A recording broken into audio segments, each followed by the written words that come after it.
And welcome to Channel 19 right here, as we're going to bring you live coverage of the boys soccer game right here quite early at 9:30. So a little bit of tiredness as the Sterling Silver Knights take on Hammonton Blue Devils right here on for the Coaches Cup right here, as the Sterling is the number 5th seed, as Hammonton is the number 12th seed. And also here to bring you some coverage with me is Rob Strauss and Kevin Schulz. John Horwood, how are you doing, bud? I'm doing good. Long time no see. Long time no see. Yeah, like Mr. Strauss says, it's been 12 whole hours. Yeah, it's been a while since I've hung out with you guys, so I'm glad we got the opportunity to, come together on a Saturday morning. Happy early birthday to Wiggles. All right. Wiggles' birthday tomorrow. So we'll get this out of the way early. He's what, 12 years old now? Yes. We do have some birthday photos that we're going to provide. No. Wow, Second level I'm on coverage. the edge of my seat now. Second level coverage here on Channel 19. Happy birthday, Wiggles. Thank you. Sterling's going to... Team that they've not faced a lot, of course, they're not in their own division. Hammonton. One important thing to note here is both teams are blue and white. Sterling going to be in the blue, and Hammonton in the all white. So something different to note here. And honestly, these first 10 minutes are going to be the most interesting 10 minutes you're going to see right here, just because these teams haven't faced each other, and they don't know what's their weakness, what's their strong points on this game, besides just probably watching some film on the team. Well, there's plenty of film available on youtube.com/Sterling TV 19. I don't know if the Hammonton folks have gotten a chance to look at that footage. Best coverage of sports in South Jersey. Well, if they have, they know that number 18, Josh Moreland, very dangerous, having 11 goals, 10 assists. And he's very skillful with his feet. And we'll get a chance to take a look at the bracket in this Coaches Cup. It is a very prestigious tournament. It's a foul in Berkeley right there. You take the best 16 teams in all of South Jersey. Take one more look at the foul here. Coming up right there on Berkeley, a little push in the back. Easy call there for the official. Cinnaminson, the number 1 overall seed, they're taking on Rancocas Valley.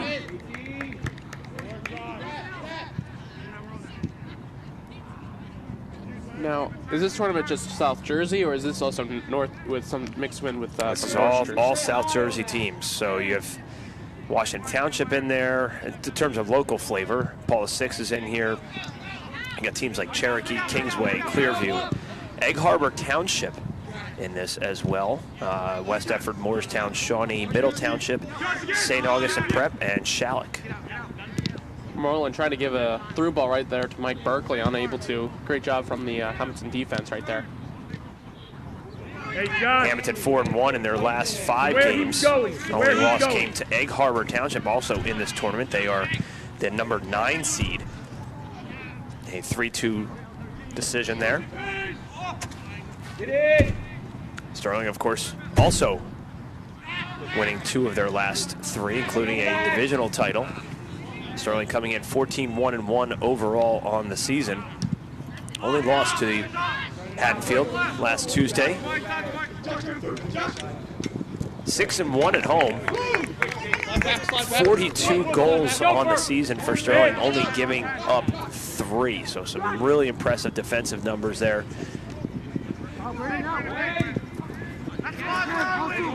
Chelsea, how are you recovering from last night? A really great game last night. Not as much in terms of penalties, and not the cleanest of games last night. Morelli's going to score. Now it's Berkeley that cleans it up, and Sterling's already 1 goal ahead of Hammonton early in this first half. It's in. Berkeley snuck in there, gets his 7th goal of the season.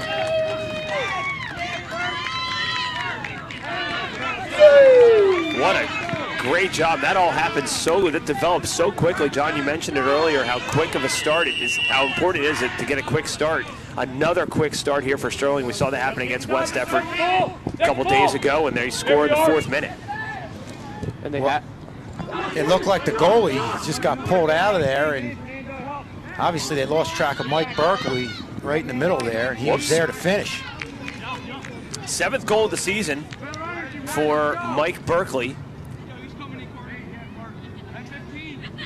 Just a great job right there of Tank Maroney right there to get around the goalie with the ball. And Berkeley, again, that's why you follow through your shots. You never know what's going to happen. Something like that just happened. Mike Berkeley was able to have a chance, an opportunity, and score. Hammonton gains that battle. Maroney is going to win this battle now. He's just going to chunk it up, and that's going to go to Mike Berkeley in an offside position. But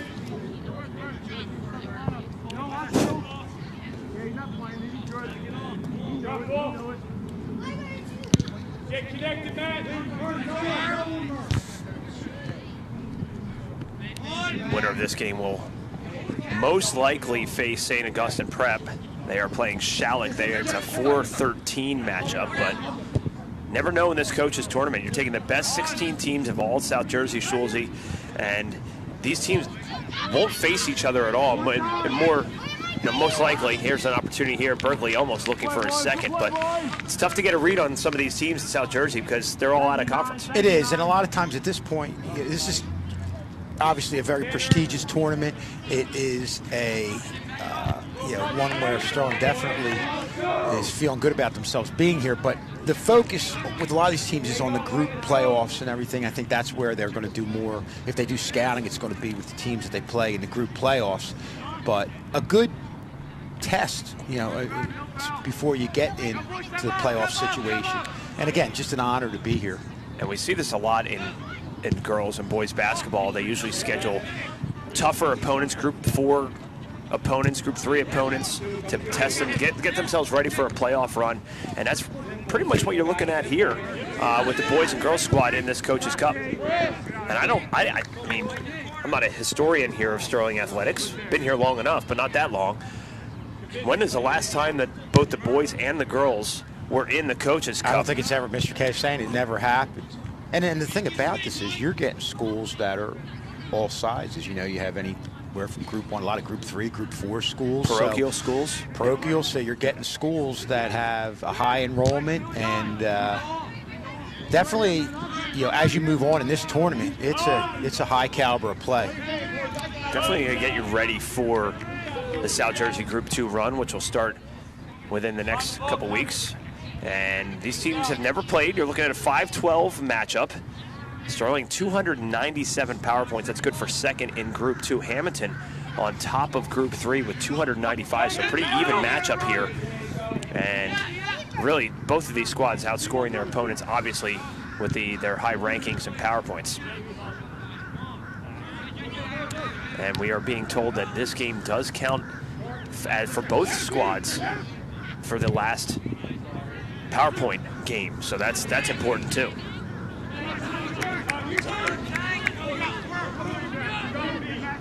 Yeah, I think this solidifies them getting the number 2 seed, which you pretty much know you're going to get. But if they win, they have a slim possibility of getting the number 1 seed. But I think part of that might be having Delran getting a loss, which is kind of unlikely, but it's still, you never know. Things could happen, and that would be awesome, because if you get to the point where you play Delran in that situation, you'd have a home championship game against them.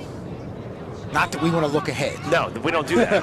we don't do that. We never do that. And it's amazing, you have to give credit to Delran and the program that they've built over there, and they're just a South Jersey powerhouse year after year after year, and very similar to the West Effort football program, the Haddonfield football program. How they just keep getting better. They don't rebuild, they retool. And I believe they play some high-level tournaments. They'll go out of state to play some nationally ranked teams, and I believe a couple of years ago, it was when we ultimately lost on penalty shots. The game was here. We were a higher seed, but they were outstanding. They lost, I think, power points because some of their games were, they had losses against teams that were of high caliber, and it affected their power point ranking. But as it sits right now, this year, they're at the top. Love the PowerPoint equation. It seems to be working in sports across the state with the rankings and how do you evenly decide what teams are what seed, and seems to be working. Yeah, I mean, nothing's ever going to be perfect, but and it all came about because you don't want to have a team getting the easiest possible schedule, going, 15-1, we'll say for soccer, or say football, 8-1, 9-0, only to have another team that's probably a better team with a tougher schedule go 5-4. Look at the leading scorers for Sterling. You see Josh Moreland on top there, had the game winner against West Deptford on Thursday. 11 goals, 10 assists on the season. Mike Berkeley, add one more to that total. 7 goals, 5 assists. Jake Camardo, 6 goals, 3 assists. That's good for third on the team. And Sterling really spreading the scoring out between 3 or 4 different players.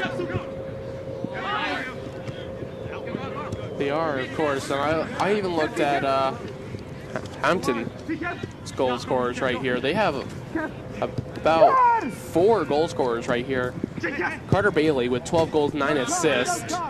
And the other 3, Tyler Lowe with 9 goals and 9 assists. Marco Singh, I would hopefully pronounce this right. Chiano with 9 goals, also 6 assists, and Gavin West with 9 goals and 6 assists. So Hammonton has goal scorers on that team, on this team. Good job, boy. Good job, boy. Good job, boy. No panic ball. Let's go. But again, this is also going to be very interesting because we know Sterling's defense has kept up really strong, only allowing 3 goals in total. As for Hammonton, they've let in 22 goals, but again, scoring 59 goals overall. They're a high-scoring team. Of course, the girls will play next. Scheduled start 11:30. 3 games in 18 hours on Channel 19. A lot of footage. A lot of coverage. A lot of untangling of wires. Yes. Some early mornings. I know Mr. K said he got here around 7 o'clock in the morning after a late night last night and a tough loss, and we alluded to this earlier before the goal by Mike Berkeley. A double overtime loss on the road at Willingboro, and it was there for Sterling to take it, and both teams fumbling on their opening possession of overtime, and an interception doomed Sterling in that second overtime. A frustrating loss because there were opportunities, but boy, I felt like the defense really came to play, made a lot of plays. It's just that Sterling just wasn't able to get anything together consistently on an offensive basis. Kudos to Trey Potts, who had just played some gutsy football last night and had a really, really great game, among others. But Trey Potts, the play that stands out to me last night was late in the fourth, Sterling driving. They went with the option to the left side, and he got absolutely buried and was able to flip it off and get some yardage. Didn't get the points that they wanted, obviously, but just played a tough game. Sure. Gritty game by Trey Potts last night. Chance for Hammonton now. Got the advantage. Good job by Mike Ermel up there, pressuring that Hammonton forward and just forcing him just to unload a weak shot on goalie Joe Lomas. Comes the line change in for Sterling. They're going to bring in 7 players at the next whistle. Berkeley now with a chance right here, takes a shot. That's going to get deflected. This is going to could be a corner right here for Sterling. It is going to be a corner for Sterling, and that wholesale line change right there, it's going to stay away. Yep, Marley's, as soon as he realized that there was a corner kick, waved off the line change. Insert hockey reference here. There you go. I don't think I used one last night. No, yeah, I was kind of surprised right there. I might have. Moreland loses the ball right there. And that ball's nearly going to go out, but it's kept right in, and Maroney makes a nice slide tackle right there. And now the line change will come in at the next whistle.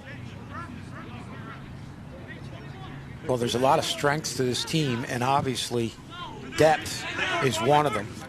And that's where Sterling can ultimately wear some teams out and just keep their starters fresh. Berkeley almost with an opportunity there. Goalie way off of his line. Caleb, Jimmy, let's go. Brayden, let's go. This is where you have the chance to settle it a bit and get a better shot off of that. He forced the shot way too much. He just basically whiff-kicked it. And this is a goalie that really likes to come out. I mean, we saw that on the goal where he kind of pulled out to the left side, and obviously the pass went to Berkeley. Berkeley was all alone in the middle. Moreland does a nice little flick for Stubbs to try to get a cross in, but that's going to be a throw in right there. And Jimmy Zagaro, again, great thrower for the team, and this is basically like a corner kick for them.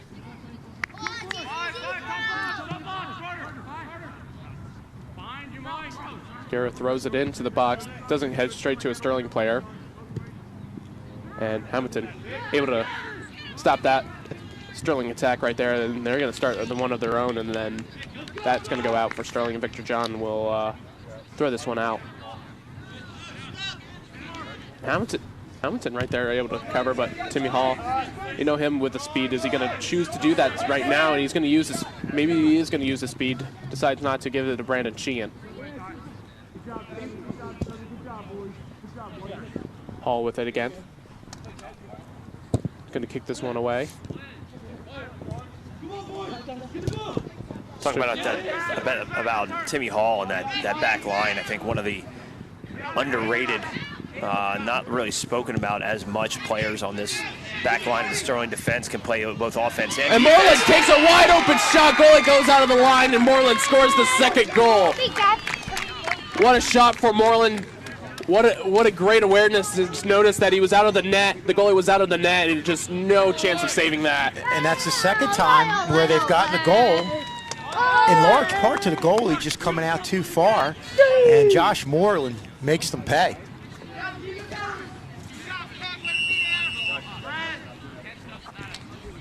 Just being a little, Hammonton's goalie being way too aggressive right there. So.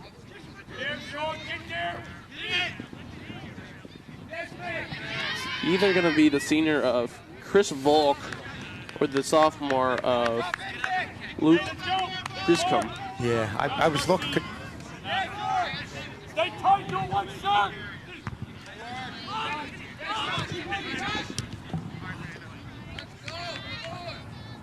That's going to go out, and that's going to be a goal kick right here for Sterling. Lomas is going to kick this one away. You just take a look right here. He's just way out for. Again, he came out to kick that one away, but Sterling was quickly able to get there, and Moreland able to take a shot, and keeper had no chance right there.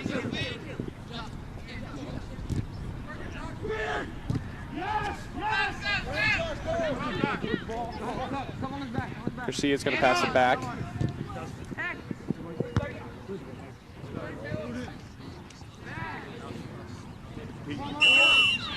And that's going to be a foul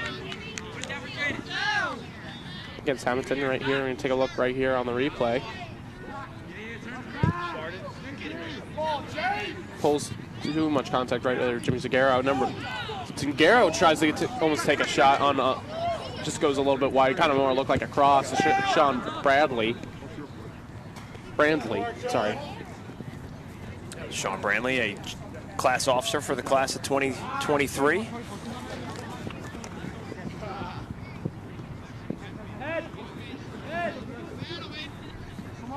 Zagaro tries to go for that one. That's going to be called fouled against him. That's his first. Team's third. Still going with the basketball references, aren't we? Yeah. Why not?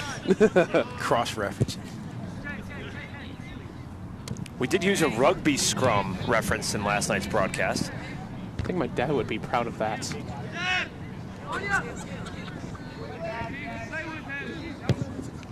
As he has actually played a little bit of rugby.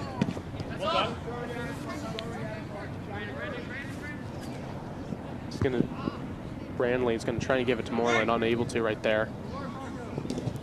But he is able to slow down the attack of Hammonton, and now Sterling with McFadden's gonna kick this one up. So far, Sterling really controlling the possession, really getting some guarantee attack time and some really great shots from Sterling. Hammonton hasn't had that too many opportunities on net, really, and the only opportunity they had was that has been a shot, but it went wide, and that's going to go out. They're bringing Caden home.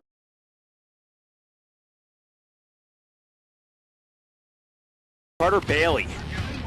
And Carter Bailey, number 11 on Hammonton, leading the way with 12 goals, 9 assists. Schulze, you see here, spreading out the scoring a lot more evenly than Sterling is. 3 players with 9 goals after that. No question a balanced attack, but I think, you know, a lot of times with a lot of the way these teams have the offense, they want to get it wide, go upfield, and get around the edge. The problem is, against Sterling, it's tough to get around that edge. They do such a great job defending.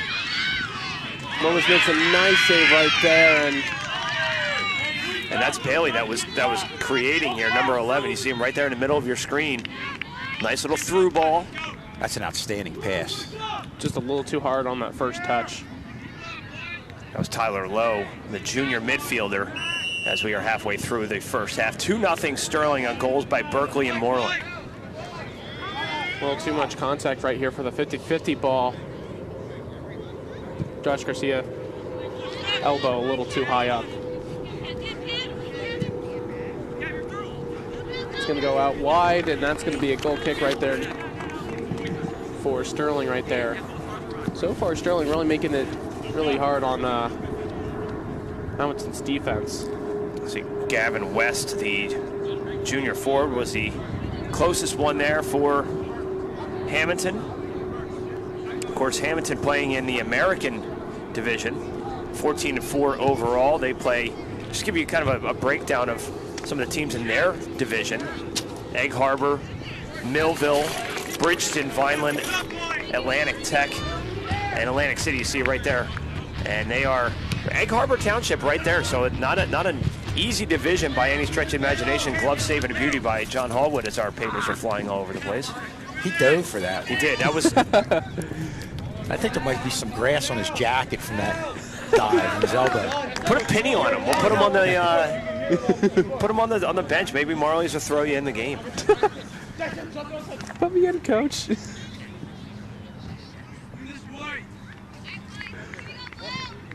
Timmy Hall's going to throw this one up to Garcia. That one barely stays in.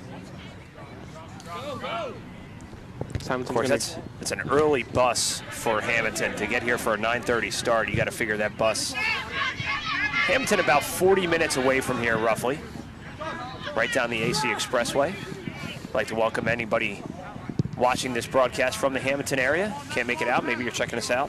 Welcome to Sterling TV 19.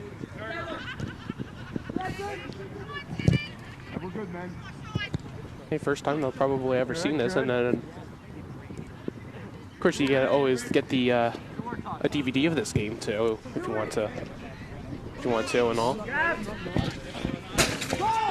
If that ball goes out, and a great table save right there from the clock table.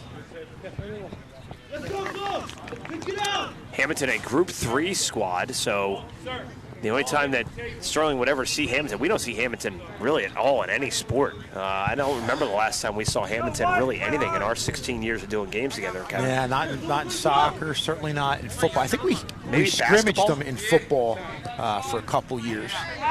But, and I don't know, basketball, maybe a time here and there. I don't know, Mr. K could speak to us playing them in baseball. Yeah, we've played St. Joe's Hammonton, but not actually Hammonton High School.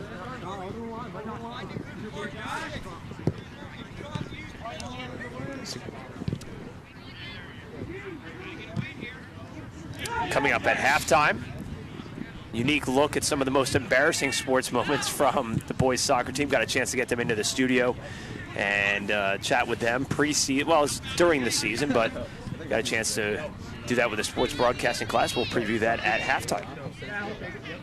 I always like to ask, how's that class doing? Because I was a part of that starting program that you started up, of course. It's a lot of fun. The students really enjoy it, and they're actually they're going to be on the broadcast in the second game, the girls' game. Some of the boys' team going to stick around and give us their commentary in the second game. Very good. Get some good insight. And coming up Monday on the morning news is going to be the Sterling Sports Minute. The students are going to go on after the morning news and give us a quick 60-second what happened in Sterling sports, maybe some pro and local sports, college sports perhaps. Lomas with the save there. In trouble, and Hammonton puts it in. That is Tyler Lowe on the goal, and the Sterling lead is now cut in half. Well, when you have a team full of goal scorers, and they are bounced, they find their way to the ball, and they're able to do that right there and finish and draw within one. Almost unable to keep a hold of that cross coming in right there, and then the ball goes right between Branley's legs. So, still plenty of game left. Hammonton now, just one goal behind.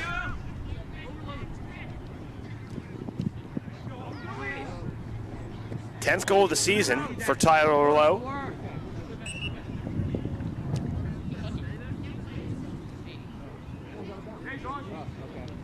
Justin Bird's going to throw this one in.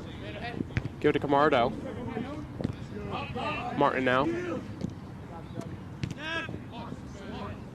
Martin to Kevin Martin now. Ermel's going to send one up.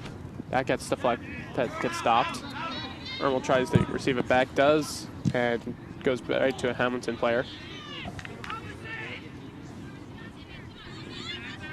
Hall now trying to fight for the ball. Able to, and sends it right back out for a Sterling throw-in.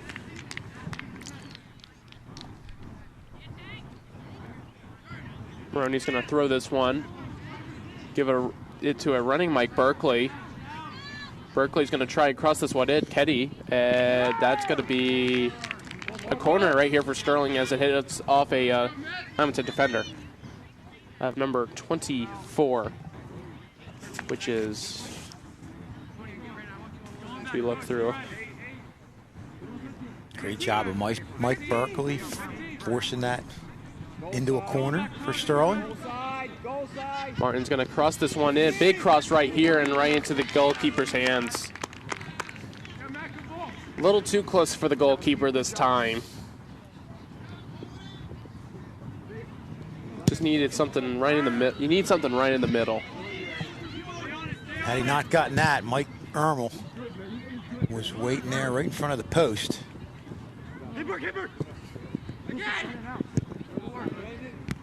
How big is that goal from Tyler Lowe? Down 2-0, cuts the lead in half, and previous to that point, they hadn't seen much action. Joey Lomas been not really busy.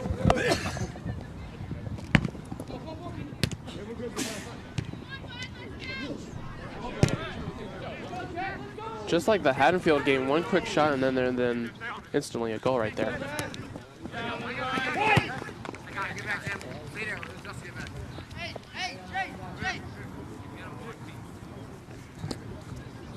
Let's go, defenders, let's go!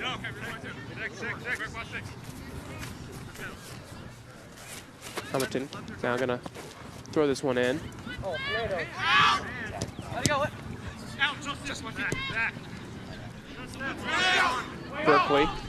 Berkeley's gonna send a through ball right here for Devin Bryan. Gets stopped right there. Devin Byrne almost getting ahead of the pack right there.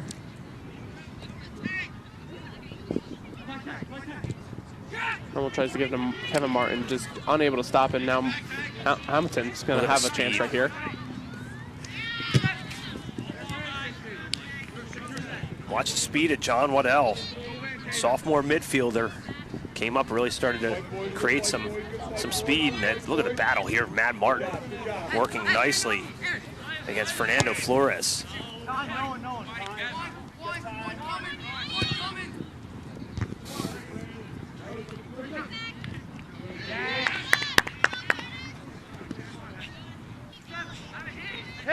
Bailey with a hit right into Joey Lomas on one hop. Those one hops always make me nervous because you never know which way that's going to go. But that was 7 yards away from the goal. Well, that's why you see those goalies always get their body in front of it. They're never really reaching. They want to make sure they're not in position where they're reaching with their hands, where if it gets past their hands, there's no body to block it.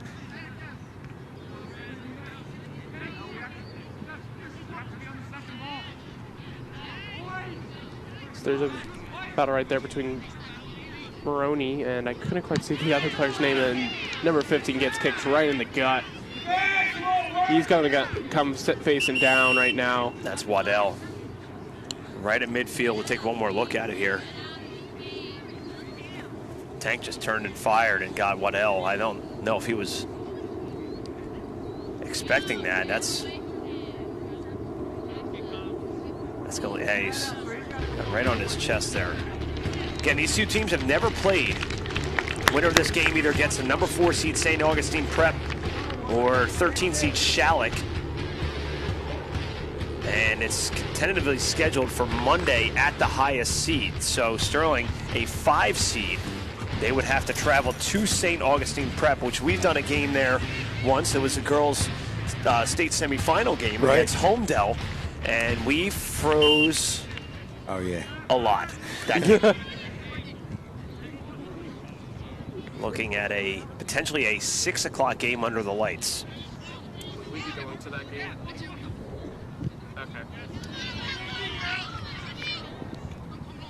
Paul able to use his speed, able to get rid of it, and that's going to be a throw-in right here for Hammonton. And you talk about Group 3 and Group 4 schools. Rob, I think you mentioned it. The parochial schools are almost like Group 3 or Group 4 schools, with them being able to get different talent coming in. You basically can recruit if you're a parochial school. So, it's definitely going to be a tough test if we're able to get past this quality Hammonton team. Mistake by Ermel there gives away a corner kick for Hammonton. Ermel going to guard the far post. And Lomas able to grab that one as one of the defenders unable to clear that one through. But he's going to give it a nice boot to this. It's down. For a minute, I thought Matt Martin was on there to get it, but either way, Maroney's able to have it now. Kind of gets tripped up, but able to give it a pass right here to Matt Martin. Matt Martin loses the ball. Sterling right now haven't had too much attack time. It's really changed sides right here. Hammonton is now been in the Sterling half a lot longer now.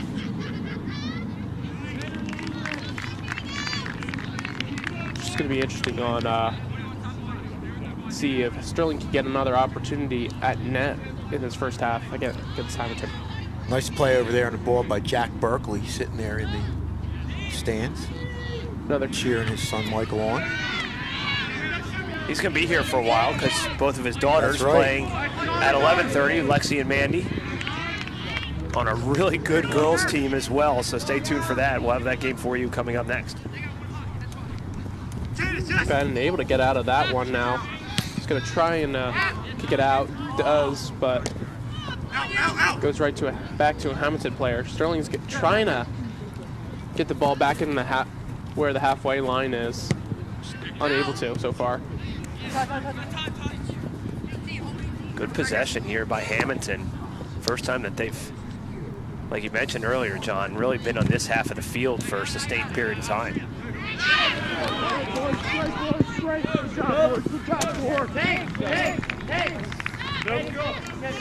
Game, you're on this.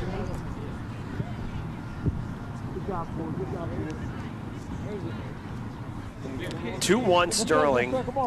Just about 7 minutes unofficially remaining here in this first half. Goals by Berkeley and Moreland for Sterling and Lowe for Hammonton. Scarro's going to throw this one in. It's going to be interesting what he tries to do here. He tries to get it to Mike Berkeley. Ermel now with it. Maybe a chance right here for Ermel. Ermel with a great shot. The keeper had to make a nice tip save over the crossbar. The goalkeeper doesn't get his mitten on this one. This one's going bar down for sure. And that's one of those ones where you see Ermel go across his body and probably kind of caught the goalie a little bit off guard. Really unloaded it quick. Save of the game for sure. Great job by the Hammonton netminder. Cross coming in. And Hammonton does a great job right here as they're going to start their own little counterattack, but they're just going to send it right up to Sterling Zen, and now Lomas now going to have the ball. Singaro now with it.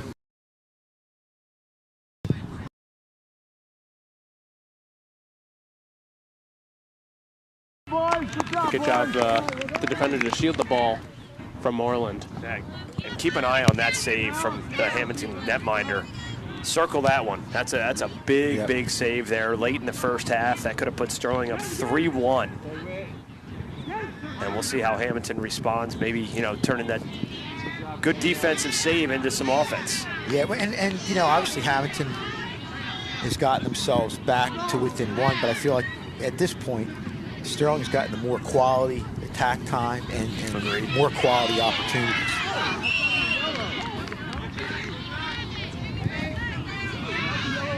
Quick restart right there from Hammonton.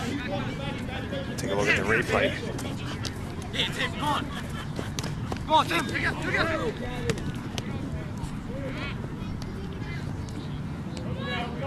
But again, it's also great to see like the Sterling's defense not giving those quality shots right there for Hammonton. Yeah.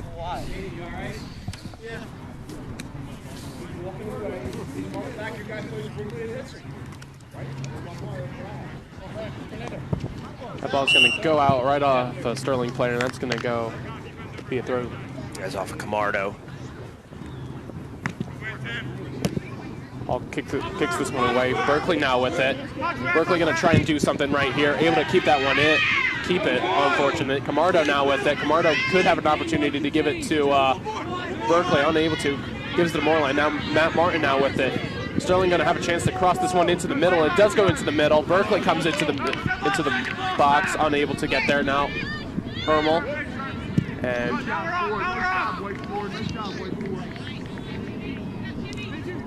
yeah, our clock up on the top of the screen there is unofficial, so we're going to assume that there's about 3 minutes remaining, but they did have 3 goals and an injury on the far side of the field, so my guess is you're going to look at probably plus 2 or 3 minutes added to what you see on the screen. A great job right here. Justin Berg, great job going after the ball, defending the ball, not letting his opponent get to it, and ends up going for a foul, and McFadden will kick this one away.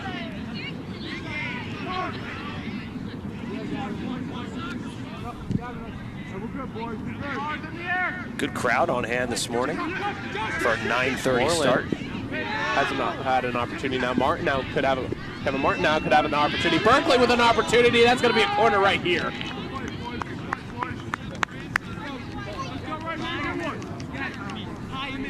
Again, we talked about this. Sterling getting some really, really big quality opportunities, and what's this about? Their 5th corner, maybe, John? I wouldn't put that against them. I would not to put the pressure on you, but you usually keep track of that stuff very well. I would say 4th, maybe. I wouldn't say 5th just yet, but you might be right with McFadden taking a shot and in that great save also right there for the goalie. So you're saying 5th might be pushing it a little bit too much? 5th not pushing it too much. I would say like 4th or 5th corner.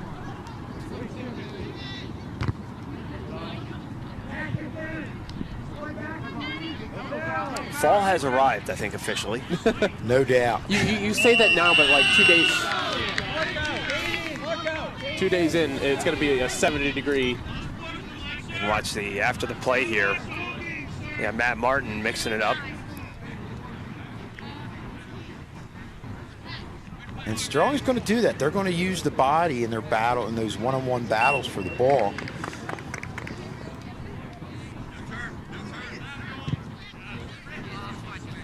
Waning moments of this first half. Hammonton trying to track that down. They do. Good hustle by Gavin West to keep that one alive.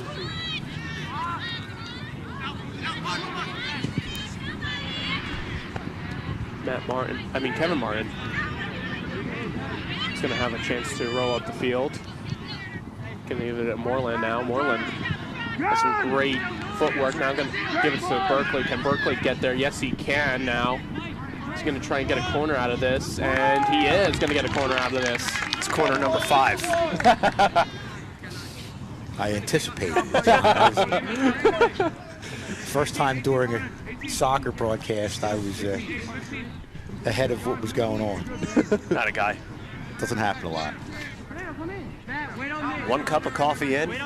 That's right. Imagine if I had 2. Wait for the girls' game. You're going to go across the street and grab one for the second game? Well, I won't. I'm going to leave the girls' game to you guys. Moreland now, still in the box. Berkeley's going to try and misses it with the ball right there. And Sterling with another great opportunity. Camardo's down, but that's not going to be a penalty. That's going to be a clean tackle right there. Hammonton now is going to try and set up something up right there for their offense. Second chance right here.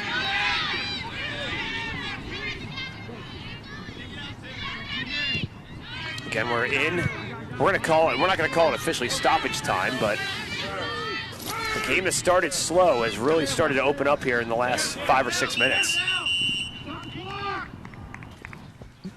Take one more replay, or look at the replay of that last offensive series. You're going to see Berkeley come in here, have a wide open look. He just kind of didn't get all of it. As the ball pinballs around, that's a great opportunity from Berkeley. And that's a tough play on the bounce. Not going to take anything away from Mike Berkeley there, but. And not to be lost on that whole sequence was Gavin West in transition got the ball. Timmy Hall did a great job on defense defending him in a one-on-one situation. And West is one of their big goal scorers. Camardo going to come off probably for the first half. Kevin Stubbs going to come in.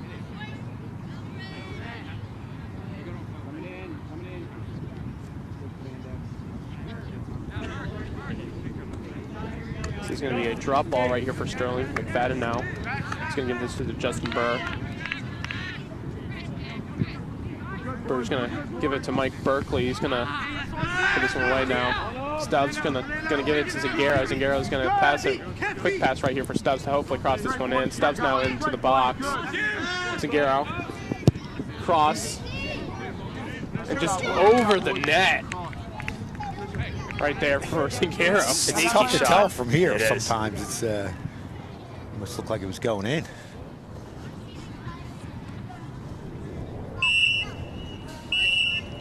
And that'll do it for the first half. 2-1 Sterling. Goals from Moreland and Berkeley. Low for the visitors from Hammonton. 2-1. Head to halftime, come back. But first, we're going to take a look at some of the funny moments from the boys soccer team. And they were in the studio earlier. We're back right after this.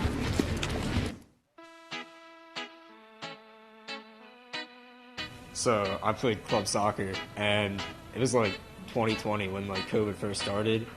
I had to play a tournament with my mask on, and this kid, he was like 6'5", playing center mid, and he pulled down his mask, and he looks at me and he goes, "You're small," and laughed at me because I tried to mark him on a 6'2", and it was the most disrespectful thing anyone's ever done to me. So.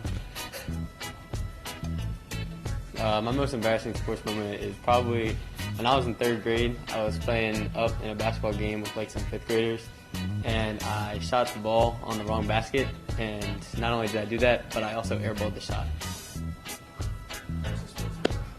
When I was 8 years old, I was playing goalie, and I ran straight into the post and broke my nose. Probably like trying to kick the ball, completely whiffed and just fell on my face. My first game in goal, killing the other team threw the ball in, and it bounced in front of me, went over my head and in the net. And I'm so embarrassed because that's like the worst thing that can happen as a goalkeeper, especially in your first game, but it didn't count as a goal. Tried to clear a ball, and I hit it to my teammate, and then he caught it with his hand. His name's Josh Malone. My teammate kicked the ball at me during a game, and I caught it. When I was younger, I forgot my cleats to a game that was an hour away. Getting cracked in football and quitting. Me getting bodied against West Stepper my freshman year. Probably scoring an own goal. How many shots I missed my sophomore year? My most embarrassing sports moment would probably have to be when I face planted on the court playing freshman basketball. Scoring an own goal in the championship at Beach Blast. Probably getting ran over by my coach last year. Probably playing with Justin Maroney. I was playing imaginary basketball with my friend Jimmy, and he made me fall without the ball in his hands. Tripping over my feet on the breakaway. As a kid, I kicked the ball up in the air, and the wind took it, and I scored an own goal. Yeah. Missing a wide open net. Going to kick the ball and whiffing. Yeah. We all have places to go, people to see, and things to do. But while on the move, it pays to be street smart. Summerdale is home to several heavily traveled streets, busy intersections, and bustling shopping centers. When crossing the street, don't take the risk. Always use crosswalks and look for the walk signs. When driving, be aware of pedestrians and always stop for people while in a crosswalk. It's the law. Please pay special consideration when children are present, as well as when our students are traveling to and from school, as many of them commute on foot every day. For all of us, while walking, biking, or driving, please pay attention and put down the phone. In the time it takes to look at your phone, accidents do happen. Let's be safe and recognize our surroundings, as well as our fellow travelers. Summerdale is a proud partner of Street Smart New Jersey's Pedestrian Safety Education Campaign. Learn more at bestreetsmartnj.org. And let's be street smart, Summerdale.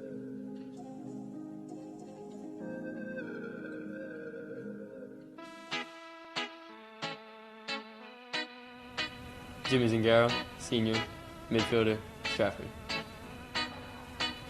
Matt Martin, senior, midfielder, Stratford. Josh Moreland, junior, forward, Blackwood. Mike Berkeley, senior, forward, Summerdale, New Jersey. Kevin Byrne, junior, forward, Broadmoor. Joey Lomas, senior, goalkeeper, Winslow, New Jersey. Victor John, junior, defender, Stratford, New Jersey. Braden Sheen, junior, center attacking mid, Stratford, New Jersey. Mike Ermel, senior, midfield, Ball Springs. Joshua Garcia, junior, midfield, Lindwell, New Jersey. Justin Burr, sophomore, defender from Blackwood. Caleb Evans, junior, midfielder, Magnolia, New Jersey. Ethan Invadis, junior, defense, Stratford. Bob Toomey, sophomore, striker, Laurel Springs. Jake Camardo, junior, midfield, and Stratford. Kevin Stubbs, senior, midfield, Stratford. Sean Bradley, junior, midfield, Summerdale. Jason Sadden, junior, defender, Stratford, New Jersey. Tim Hall, junior, defender, Stratford, New Jersey. Kevin Martin, senior, midfielder, Stratford. Justin Maroney, senior, midfield, Blackwood.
And welcome back to second half action right here. Sterling leading this 2-1 over Hammonton. And we're going to check on the first goal right here. Again, that first goal came right here from Mike Berkeley. And the goalkeeper comes out it's going to come out a little bit too much right here for Justin Maroney. And Justin Maroney able to get that to Mike Berkeley with a nice easy tap in right there. And again, Mike Berkeley just doing a great job. Also gets a couple more chances right here. That's going to be his, I believe, his 7th goal. 6 goals he's scored in total before coming into this game. So yeah, that is his 7th goal. And maybe we'll hopefully try and find the other goals, but Sterling's going to kick this one off. Good job, John, leading us back in. Oh, God. Oh, Larry. Oh, Larry. Marty. Freddie. The old Larry's coming back. Ooh, ooh. Oh, Larry never leaves. That is true. Let's go try and work Larry into the football broadcast last night. Almost snuck one in. That would have been. It's all about timing. There's always time for an Larry. Yeah. The amount of times that I say "Oh Larry" on the tennis court is $1 for every time I said "Oh Larry" on the tennis court. If I got $1 every time you said "Oh Larry," I would be rich. Well, it's a long story for another broadcast. Yeah. We'll have to get some other staff members on to fully explain the "Oh Larry." Sterling's gonna have the throw in right here. Nice long throw in right there from Timmy Hall.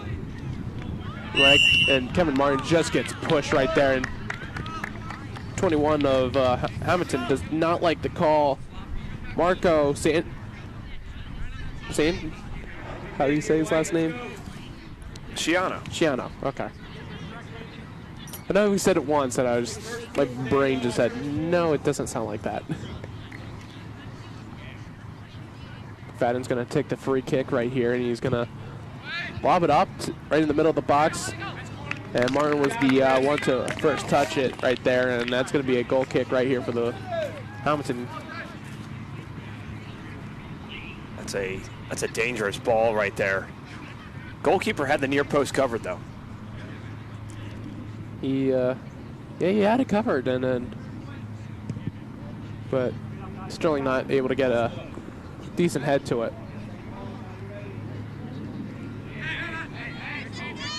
Matt Martin now, still with the ball, going out in the middle of the field now. Going to give it to Mike Berkeley. Berkeley unable to save, and that's going to be another goal kick for Hammonton. So, kind of almost right now, a little bit of a, not going to be a goal kick. It's going to be offsides right here for Mike Berkeley. And right now, it's kind of looking like the same thing that's happened in the early in the first half and late in the second half. Of course, Sterling able to get getting more opportunities. Yeah, just general consistent offensive pressure here to start things out in the second half, and obviously that's a real good sign. And we mentioned a couple different times that Sterling obviously had more quality opportunities, leading to the 2 goals and 2-1 lead.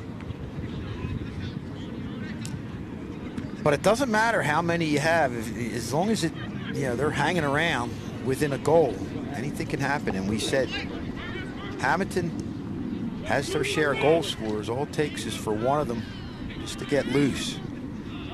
Hermel now with it. Hermel gets clean tackle right there.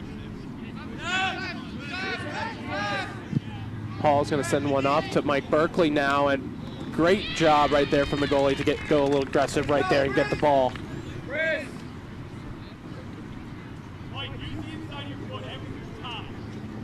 He's going to put this one away. Maroney now. Unable to get that one now. And that ball's going to go out right there. It's going to go out, and they're trying to find their leading scorer down the near side, Carter Bailey, a junior midfielder. Maroney's going to throw that one in. Fadden stops it. Stops the through ball right there. Stops the through ball. Going into the center of the field. chip through. Header, and Lomas able to make the save. Nice head ball there by Tyler Lowe, who has the lone Hammonton goal. Lomas with a nice booming punt. Check that. That was... See Joe Lomas there in the replay stepping up. Nice save. That was Caden Humphreys as well for Hammonton.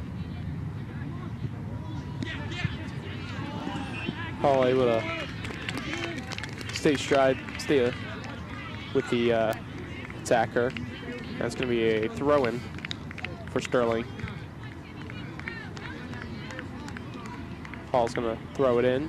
Going to try and give it to Moreland. Unable to. That ball is going to go not out. It's going to stay in, and Hall heads that one out now. Quick throw in for Hammonton. Hall able to now grab it back and just set it right up in the middle of halfway. And Mike Berkeley was the closest one there to the ball, but unable to get there. Opportunity right for Hammonton right outside the 18-yard box. Now Berkeley now has Hammonton. Berkeley's now going to give it to Moreland. Moreland now with a chance right here. Unable to get to the ball, and Sterling with a big opportunity doesn't do anything with it. Good job by the Hammonton defense to come back, circle around Moreland. Well, you could see they're well aware of Moreland, and they had 3 defenders right there. Anytime he gets anywhere near that net, they're going to collapse down on him. And obviously, that's going to leave room for other players. Moreland could dish it off, but just an outstanding offensively skilled player, Josh Moreland is. Segura to throw it off. Give us to the Berkeley. Moreland now with a big opportunity right here. Michael Garris on the defense on Moreland forces a throw-in for Sterling deep into Hammonton territory. Segura is going to be of course, the taker of the throw-in right for Sterling. And a big opportunity here also for Sterling because, again, we talk about Zaguero's throw-ins. They're just basically like a corner for Sterling. I know. Zaguero throws it in, and Hammonton able to defend it away. That's one of the issues I think that Sterling had against West Deptford. A lot of their corner kicks, we noticed this the other day, low line drives, probably not what Coach Marley's would have wanted. So when you get a throw in that deep from Zingaro, you can get up in the air inside that 18 box. That can really create some opportunities offensively. Martin sends it right into the box, and they're all yelling handball. No handball right. They did call it. They outside did? the 18. Outside the 18, just about a yard or 2 outside the 18. He was right there to make the call. Definitely was in good position. I don't know if we're going to get it.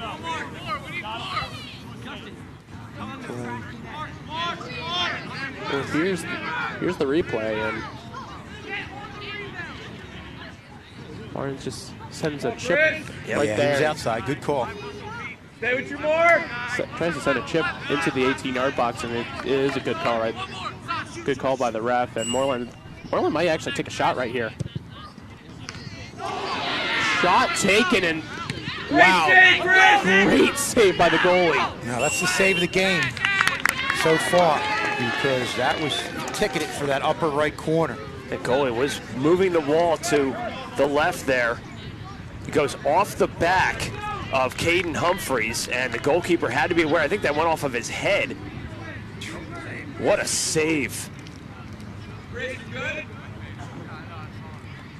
Luke Griscom with an unbelievable save there to keep this a 2-1 game.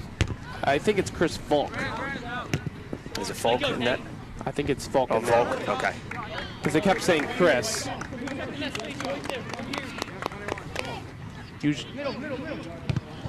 They slow it down here. It goes off the back of the wall. Off the pipe, off the back of the neck. Give me a chance, guys. Okay. Give me a chance. Great shot by our tech crew. You guys doing a great job with the cameras and the truck. Just really giving us outstanding footage, outstanding replays. Best coverage in South Jersey. No doubt.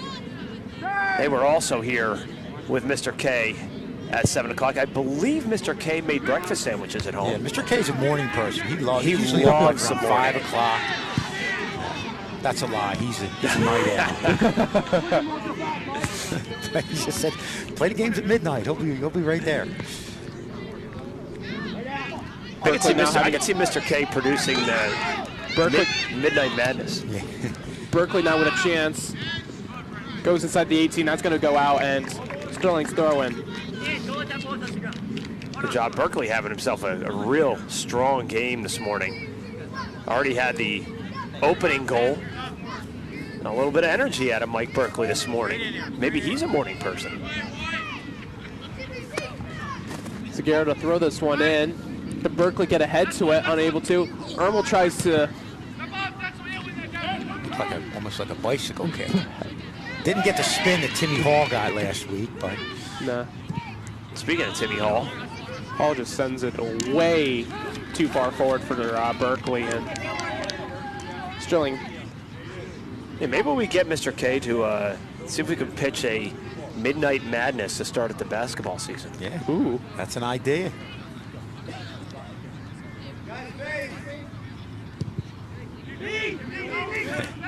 We're going to do this just in from Coach Manlove. The next game is going to start at 7 a.m. on Channel 19. As long as you're up by 4:30, you should be good to go. Should be good. Mr. K pulling an all-nighter. Sleeping in the television studio, brings his own air mattress.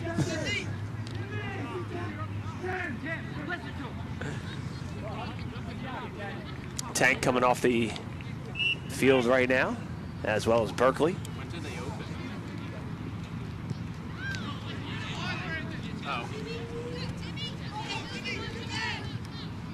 Timmy Hall. Chance.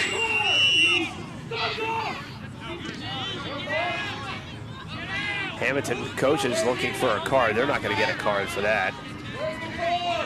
I don't think that was a card-worthy challenge. We'll take another look at the replay, of course.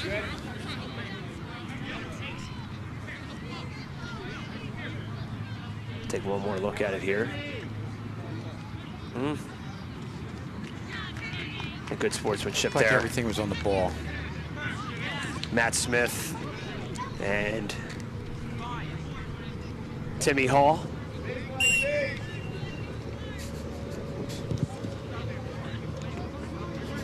"12 minutes into the second half.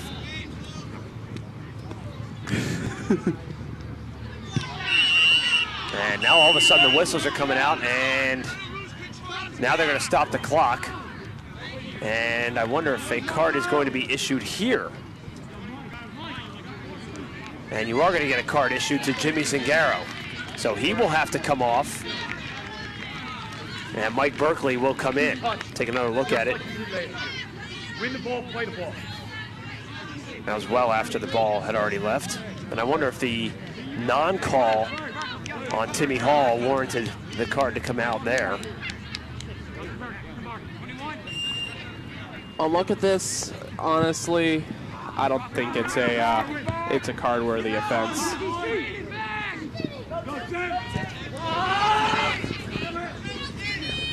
It might be a situation where the official's trying to get a grasp of this game, as it is starting to get a lot more chippy than it was in that first half. I think the first half was these two teams trying to feel each other out in terms of how they play, and we're not on that other side. We don't have a mic over there, but I'm sure the crowd's getting very vocal, and a lot of pressure on the officials, no question about it, on both sides. Sometimes we catch the coaches' commentary on the near side where we are set up. Some of that commentary. It's always good to hear their commentary. It's like an extra ref that doesn't really get to do anything. Moreland dances around through the defense. Chance right here for Sterling.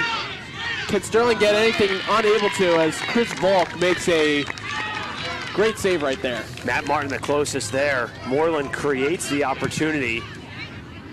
And it goes off the defender. It goes right off Tyler Lowe. And good thing he had his hands down. Otherwise, obviously, a penalty kick situation, but good job.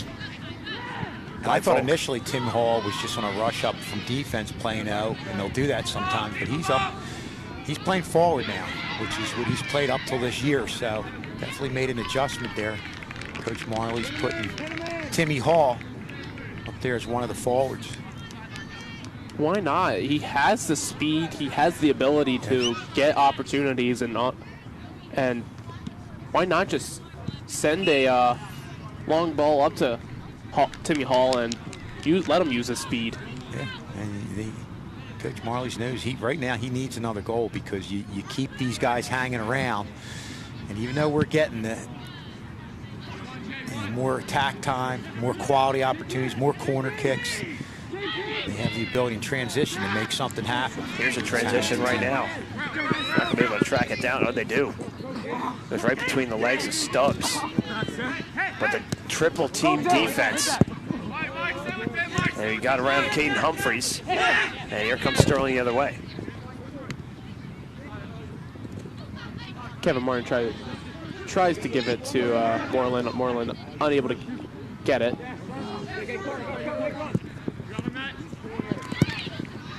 And McFadden kicks this one up, and that's going to go out, and Hammonton is going to throw it in. So far, Hammonton hasn't had a chance on net, but it's getting close to it right now. Short, Kev. He's good, man. He's good. Lois doesn't decide to come out. Berkeley now with it. Moreland's going to give it to Timmy Hall. Timmy Hall's going to have a chance.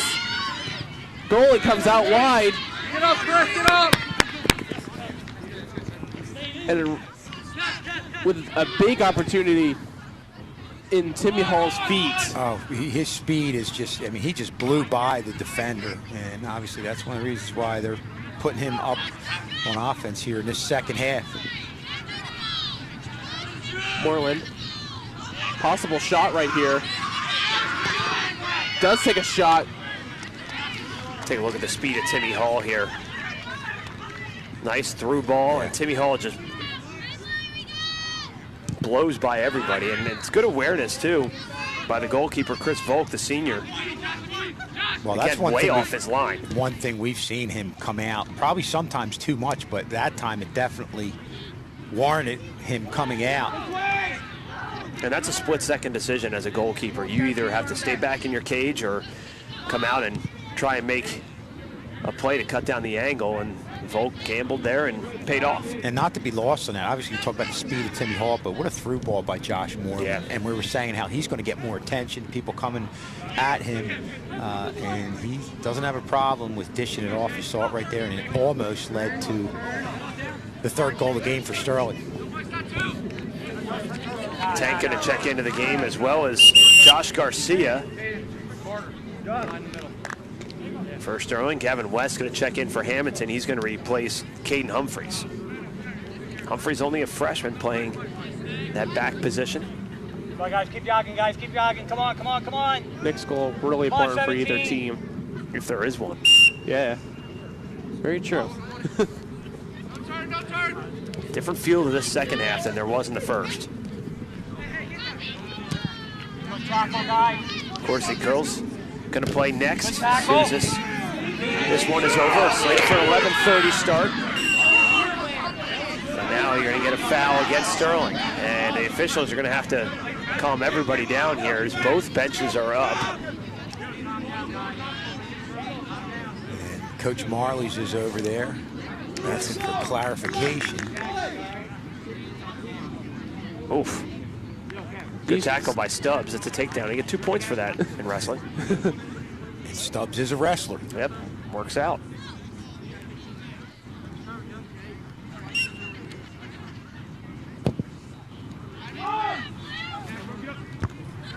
Hermel wins that ball. Decisive height advantage over Jackson Miller. Hall using his speed to get to the ball, and now Hall looking for someone open. Hermel's going to have it. Hermel's going to set it back to Hall. Hall has a shot. And I'd love to talk to Coach Marley's, about the positioning of Timmy Hall, when to bring him up, when to leave him back as a defender, because he can do really anything on the field. Timmy Hall, 2 goals on the season. But he's been on defense. But he's on most defense. of the time. But it's a situation where you can bring him up very much like Kaylee Sheehan on the girls' side. We've seen her play both defense and offense, but defense is mainly where she lives. Yeah, and when we talked to Timmy Hall, he said that prior to this year, he'd never played D. They put him back there, but he was always an offensive player. And you're seeing here those skills and that quickness. Sterling's back line right now going to go McFadden, Stubbs, and on the far side of the field, I believe, or excuse me, on the near side of the field. Let's see what they have. So it's foul here. Take one more look at the replay. It's another 2 points for a takedown and a kick afterwards. It's getting a lot more chippier out here. In a game where there's physical play and physical battles to get to the loose balls, I like Sterling's chances because I think they have more size and are the more physical team today. And usually, I think in the games we've had, that's been the case throughout the season. About halfway through the second half. Sterling looking for the insurance marker and Hammonton looking for the equalizer. I agree with your point, John, that the next goal is a big one. Comes a glove save by Mr. Farr. Saving the TV truck. That's the save of the game right there. Jake Camardo checking into the game. 6 goals, 3 assists on the season for Jake Camardo. Standing farther.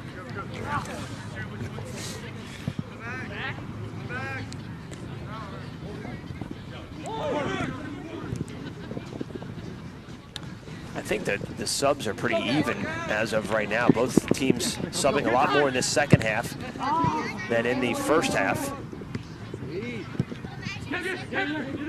But again, the Sterling definitely defense. have a longer bench here. I agree.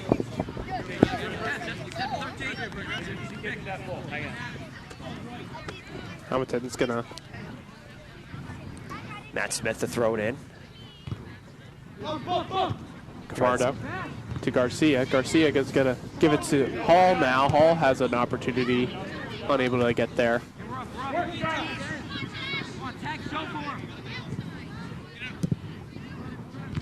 Hermel heads it down for Garcia. Hammonton coach was screaming handball against Sterling. Some frustration coming out from number 21. It's Marco Sciano just pounding his hand on the turf. Frustrated. I don't know if he's frustrated with himself. Nice kick save there by the Hammonton defense. Camardo's going to give it to Kevin Martin. Kevin Martin now has an opportunity to cross that one in, and that's nearly a goal right there for Timmy Hall, who does the push-ups.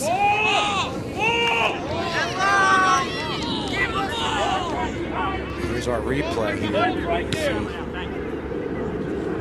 Line drive pass, and Hall got it. It just went a little bit wide. Hall put himself in great position right there, and just an outstanding pass from the outside by Kevin Martin.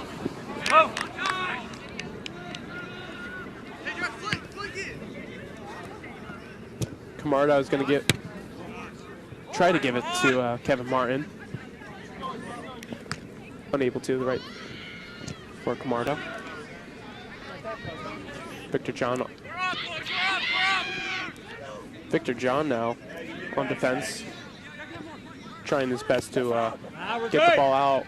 Ball looked out, almost came out, but it stays in. That's trouble right here. And take a look at after the play here. Timmy Hall gets some extra work in. Penalizing himself. Those are good push-ups right there from Timmy Hall. Matt Martin going to check in. How many did he do? 5? I think he did 5 or 6. I mean, maybe he did the extra just to, because anybody can do 5. Exactly. You got to put the extra work in. And those aren't like, those were solid push-ups. Yeah. Schulze, how many push-ups could you do right now? Probably about 1. Okay, cool. That's about where I'm at. Let's go! You ask me to run, I can do that. Push-ups, I'm good, thanks. They used to be a heck of a lot easier 25 years ago. I wonder why. Age. You'll creepy 3-letter word. Listen, pre-birthday boy. You'll understand this much later.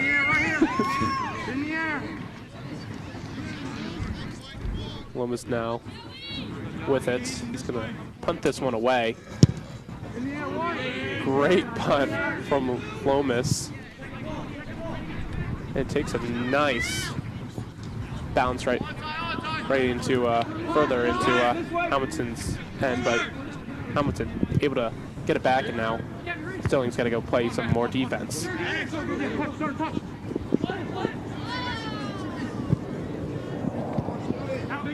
Berkeley with the interception. Berkeley's had an outstanding game. Obviously, he had the opening goal, but he's been really all over the field, offensively, defensively, creating chances. He's done a really, really nice job today.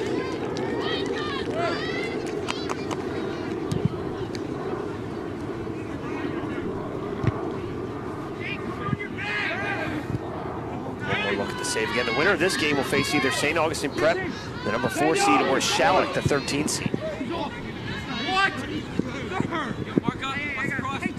And it looks like they have Berkeley playing more of a midfield position. I know last year he was a midfielder. They brought him up to forward. It worked. They kept him at forward. Now looks like he's more midfield. Josh Garcia now has an opportunity. Can he take it? Takes the shot. Save right there. Great save from Chris Volk. Another game-stopping goal. Well, a great job of Garcia showing his speed on that far side and unloading with the left foot. What a save there by Volk. Yeah, diving to his left, just got that left mitten on it and did a great job. Let's take one more look at it here as Garcia gets away down this left side. Takes a left-footed strike, and what a save. And he had the goalie going in the other direction, too. So it was a good job by Volk to, kind of go in the opposite direction, make the save, and mark that save down with 13 minutes left to go. No question about it. I mean, this could easily be, when you figure in the shot by Moreland that hit the post and it went down and knocked away, could be a 4-1 lead by Sterling. Let's not even forget about Ermel's shot where he had to make it late in the first half, where he had to hit it over the crossbar. Garcia with another opportunity, holds it back, tries to take a shot, but unable to. Baroni heads it off. No Sterling players are around to go and get it, and that's going to be a throw-in for Hammonton.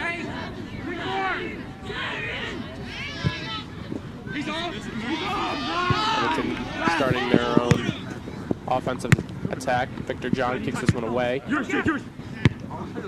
Camardo gets a foot to it, kicks it away too. And now Matt Martin now has an opportunity. Let's see what Matt Martin can do. That's gonna die there. Tough first touch there for Matt Martin. Otherwise, he was off to the races.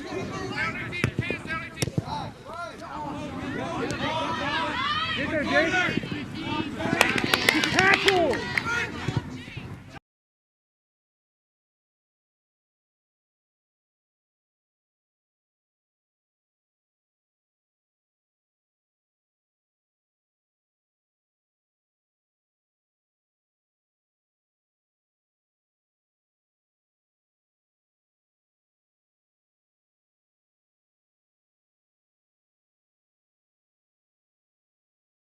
here in this second. Still 2-1 Sterling right now. Josh Moreland, with his 12th goal of the season, has the game winner.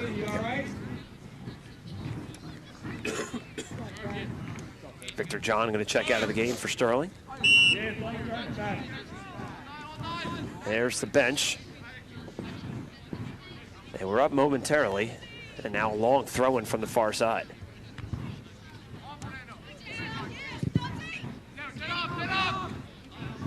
Again, this is big battle right here. Again, Sterling having the more quality opportunities. Haven't gotten anything yet. Just been a great job from Chris Volk for keeping Hammonton into this game. Timmy Hall is going to send one up. D. Yeah, back on D. Send one into the, tries to send one into the box. Garcia unable to do anything. Now Stubbs. Garcia now. Well, shoved by Garcia there, no call. Well, Garcia's of that physical mold and has speed. You saw him using the body there. And Anthony Garcia's only a sophomore. So another underclassman. Size advantage there, too. Sure. Under 10 to play in this second half. Sterling hanging on to a 1-0 lead. You see Mr. Epp right there in the left-hand part of your screen. Jeff Eppright, the Haddon Heights boys soccer coach. He's been there a long time, has had an outstanding career there. Husband of Mary Jo Eppright, our school. Get in the middle. Sterling looking for a foul there inside the box. Did not get it. Kevin Martin tries to find an open player on it, unable to. Justin Burr on it now. Gets around the attacker, and he's going to get fouled. Here comes another replay of that foul, or non-foul rather. More a nice little move to get inside the 18, and then gets some legs tripped. I mean, it's got to be blatantly obvious to call the PK, and I think that's a good non-call by the official there. McFadden now sends it into the middle of the box. Matt Martin almost gets ahead to it. This is a situation now here with 8 minutes unofficially left to go here in this second half, where you're going to start to see the defenders for Hammonton to really start to push up as they make a pair of substitution. Aaron Lasasso checking in, as well as Jackson Miller. One more look. Matt Martin. Can't coach height, Schulze. Nah. Moreland with an opportunity here, takes a shot, and it's going to be Josh Garcia that cleans it up. There's the third goal that Sterling needs.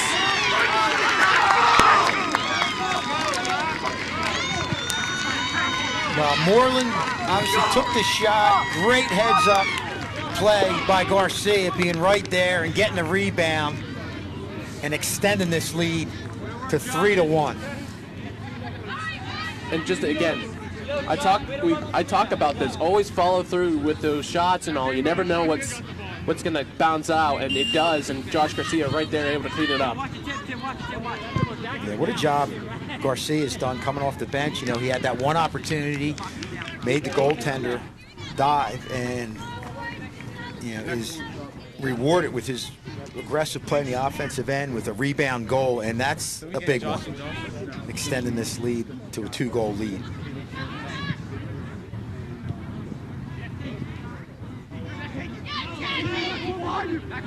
Like I said, this goal was going to be a really important goal. As Hammonton's going to have a chance right here. Lomas able to save it, and Lomas is going to slow it down. And that's one of the few times you saw Sterling just kind of lose track of one of the forwards, Hammonton. I have to think we're getting to the point where Hammonton's, with the 2-goal deficit, is going to start pushing people up. And now you absolutely have to now. A shot from distance from Moreland. Taken nicely there by Chris Volk, and that was a surprising shot by, I think, caught Volk off guard there a little bit. No foul. Of course, we know that Moreland loves to take those outside of the 18-yard shots, and Hammonton was not ready for that one. So we're going to make 3 substitutions. Maroney, Victor John, and Caleb Evans going to check into the game. Garcia, the goal scorer, comes out. So does Moreland and Kevin Stubbs. What a big goal by Josh Garcia. Had a couple chances, capitalized on one of them, and that is the insurance tally that Sterling needed to go up 3-1 here with unofficially about 6 minutes remaining. Hey, we want to see it out, right? Target strike, play through. Come on, beat him.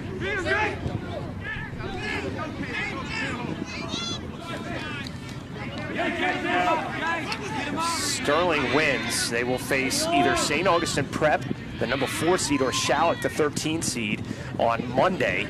And we are going to look into bringing you coverage of that game. If we can cover that game, we'll have that for you at approximately 6 o'clock. And it also depends on what the girls' result is coming up here immediately following this game. My mistake there. I thought I was saying Anthony Garcia. He's a sophomore. This is Josh Garcia, the junior, who's put Sterling ahead.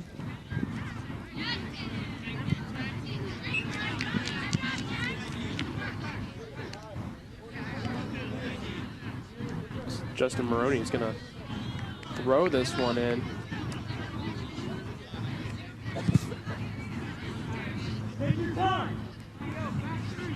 Again, Moreland still has the game winner right now, his 12th of the season.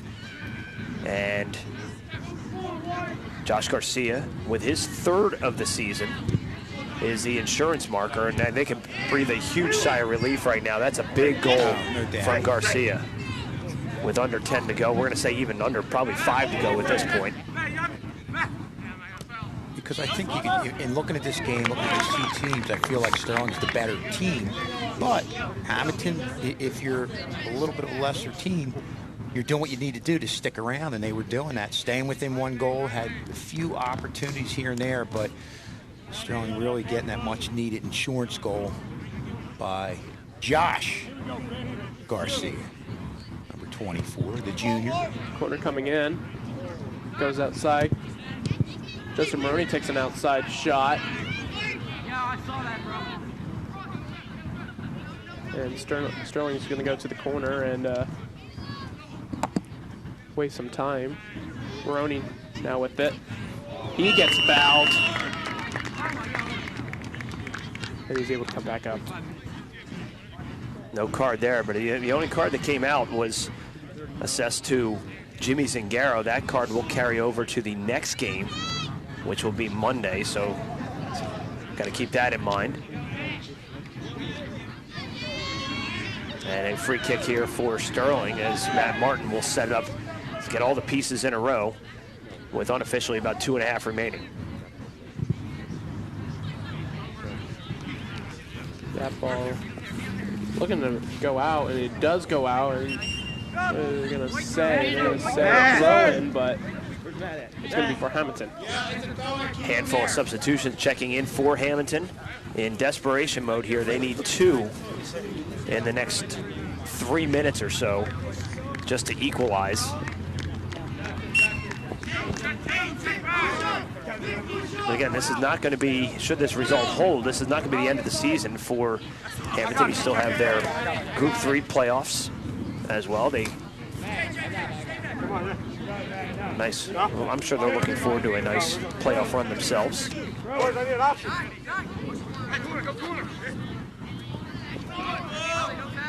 But this is huge for Sterling from a PowerPoint standpoint. It is, and I think coming into this game, we had asked Coach Marley's about Hammonton if he knew a ton about it. He said, oh, knew a little bit, but he said the main thing is Sterling focusing what they need to do, and I think they played a complete game today in what looks like is going to be a win here with a couple minutes left, and being up by 3-1, but really a team that's really playing well right now at the right time. Obviously, you had that little blip in that first half of the Haddonfield game. But other than that, this is definitely, as he said, his most complete team that he's had. And they're playing like it.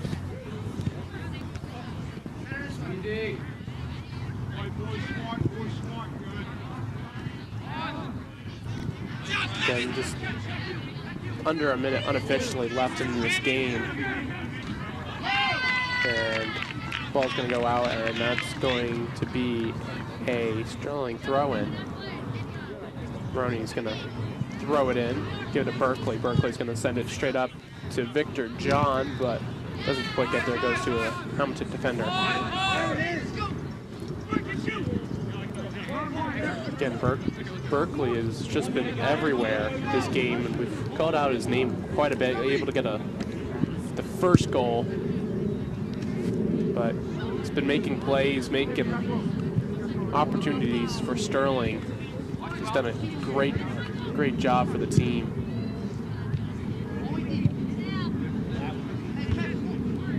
As Sterling's looking to win this game 3-1. Kevin Martin now going to just send it straight up, and Chris Volk get it and punt it up to the other side, of course.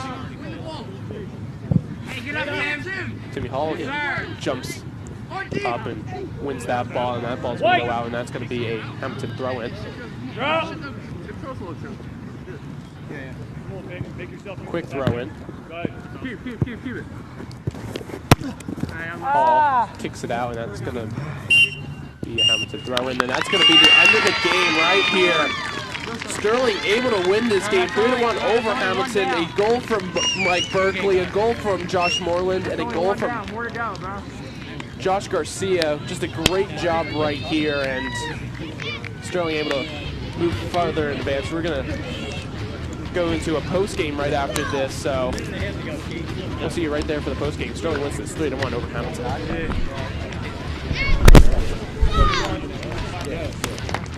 Boys, let's go right here.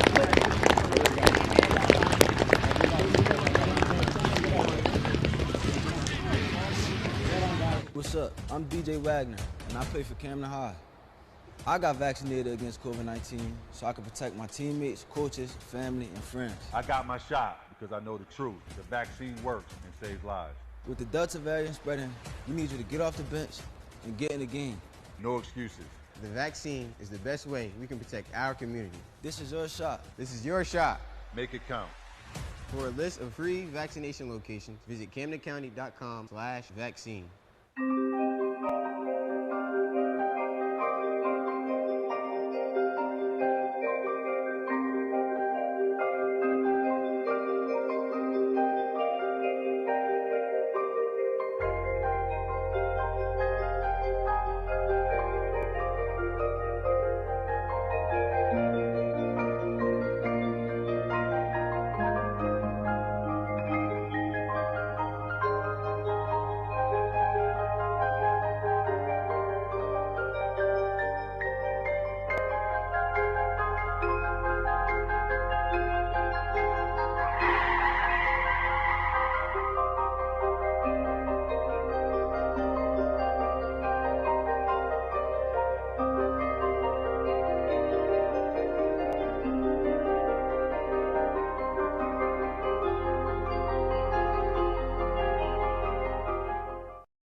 And unfortunately, we won't have time for the post-game show, as this game was really well played.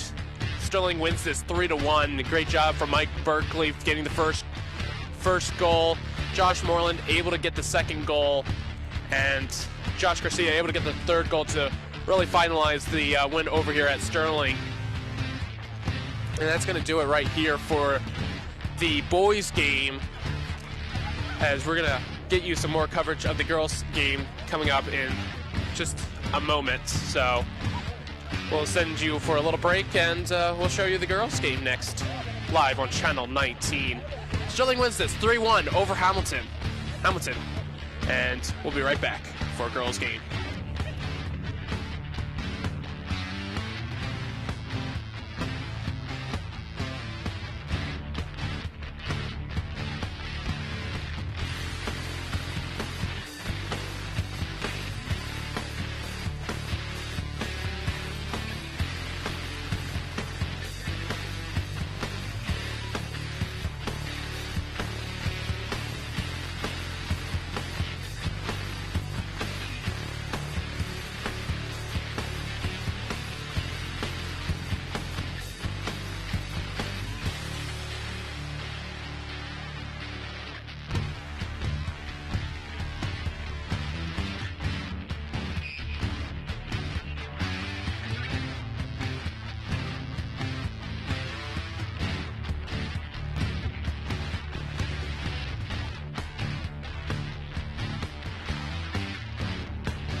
And we will welcome you to the girls soccer game as Sterling Silver Knights take on the Williamstown Braves right here. Of course, we have for you today with Jake Clark, Matt Martin, and Jimmy Zingaro both coming off from the win from the boys game, which ended up 3-1 against Hammonton. Yeah. So how did that game feel for you guys? I mean, we're very happy to come out with the win. This is the first time we had a win in the Coaches Cup for over 30 years, I believe. So we're very happy to come out with a win today. Of course, you're next. Yeah.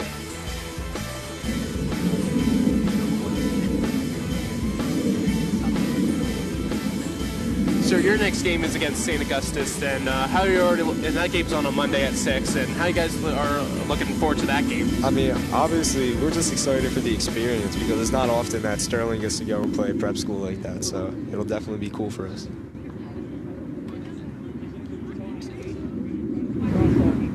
Yeah, I agree. Again, girls soccer team for Sterling is 14-3. Lost their last game against West Defford 3-0, and then they lost to Haddonfield 4-2. So this girls soccer team right now is looking for a win, a comeback win, really. Yeah, for sure. When you look at some of the game notes, these teams have never played. Sterling, the number 8 seed, Williamstown, the number 9 seed. Power points wise, Sterling is in second in Group 2. Williamstown in their Group 4 school, they're 6th, and Sterling outscoring opponents 50-16. Williamstown outscoring opponents 19-16, and Sterling's won the division for the first time in the school's history, and first time hosting the coaches tournament. So Williamstown, same as well as defending as Sterling, but not scoring as many. As you see right there, Lily Burt with 6 goals and 5 assists, and Bridget Dixon with also 6 goals with 4 assists. And of course, you got Ireland Kay with the most assists, setting up most of the players up with 10 assists, and Jordan Baker also with her 5 goals. So good spread out offense right here for Sterling. And we take a look at Williamstown with Riley Baker with 6 goals, Olivia McMaster with 5 goals, and also Emily McMaster with 2 goals and 2 assists. So not too many goal scorers right there. Your main 2 top scorers are going to be Riley Baker and Olivia McMaster right there, as there's the coin flip, and we're going to see who's going to have the ball in the first half. One thing you saw for like the Sterling scoring is a lot of underclassmen at the top. A lot of underclassmen doing well, scoring goals. So that's good to see for Sterling's future for sure. Yeah, it's promising for sure. Really is promising. Of course, Lily Burt, I believe, only a freshman? Yeah. They had all freshmen and sophomores as their top 4. Yeah, that's very impressive. And that's how you know they're going to be really good for the next few years that come. Good to have underclassmen really thriving at the varsity level. Yeah, definitely exciting for the coaching staff. Of course, Alexis Hatfield, the senior goalie for Sterling, and she's done a great job overall so far in the net. So yeah, Alexis has been light out this year. Yeah, the job is to keep the ball out of the net, and she's been doing that very well for the most part. And we take a look at the Colonial Liberty standings. Sterling 8-2, 14-3 overall, but 8-2 in divisional wise. Haddonfield comes right behind overall, 9-6 and 1, as they probably either tied with West Defford or Audubon. And look at the Tri-County Royal, Williamstown leading their own division, winning 4 games and only tying 2. And overall, they're 8-4-2, as Clearview overall are a 12-4-1. But those 2 major losses in the division really makes them to go a step down. As Sterling right now, you see the Sterling huddle. And what are you guys excited to see about this Sterling girls game? You know, I'm excited to see how they come out and play today, because obviously they've been on a bit of a losing streak and they're trying to bounce back today. It's a big opponent in Williamstown, so you know, I'm hoping they come out firing. Like you said, it's a big bounce back game for them, coming off a 3-0 loss, I believe, to West Defford. But I definitely think they can get the job done. They clean it up. Yeah, I agree. I think this is a really winnable game for both sides, and it's going to really come down to whatever team offense executes better. If you can execute on the offensive end, you're going to have success. Yeah, I agree. Should be a good game. Yeah, like you said, both good defensive teams, not letting up a lot of goals this season. So like Jake said, offense is going to have to come up big today.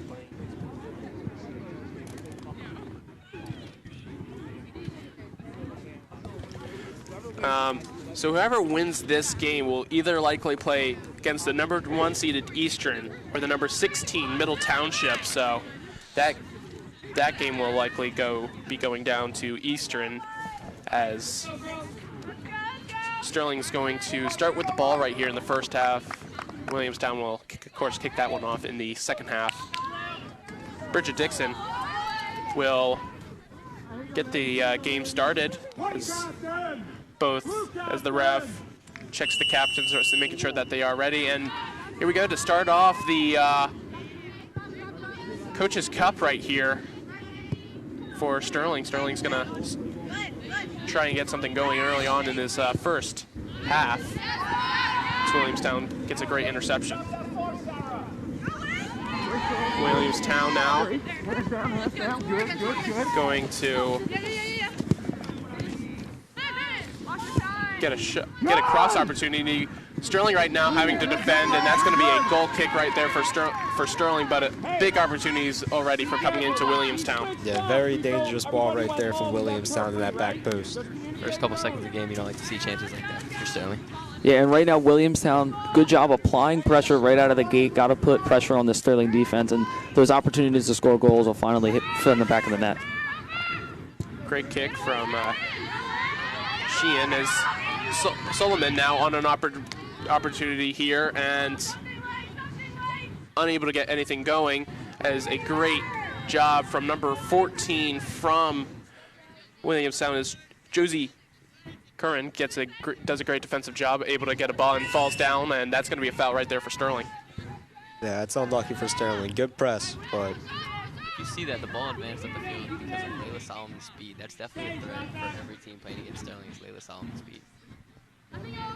Again, I believe Solomon also an underclassman junior, so yeah, lots of young talent. It's going to be it already is interesting this year, but it's going to be very interesting even next year. Yeah, in years to come. Yeah, and you talk about the young talent, and they're already competing at a high level. Imagine when they're all juniors and seniors, how good this team is going to be if they can stick together. Sure. It's a very senior-heavy defense, so it's going to be interesting to see who steps up next year for their defense, but they definitely could do it if they're attacking. Yeah, lots of experience in the back, and the back of the field is where you need your experience. That definitely does come in handy for the Sterling team. So Williamstown's going to get a corner, and Riley Baker is going to take the corner. Corner come in, low corner, bounces in, and that's a goal. Left wide open was number 12, was Adriana Cerrucci, yeah. Yeah, just a very good job with Cerrucci by getting to the spot there. Very well done.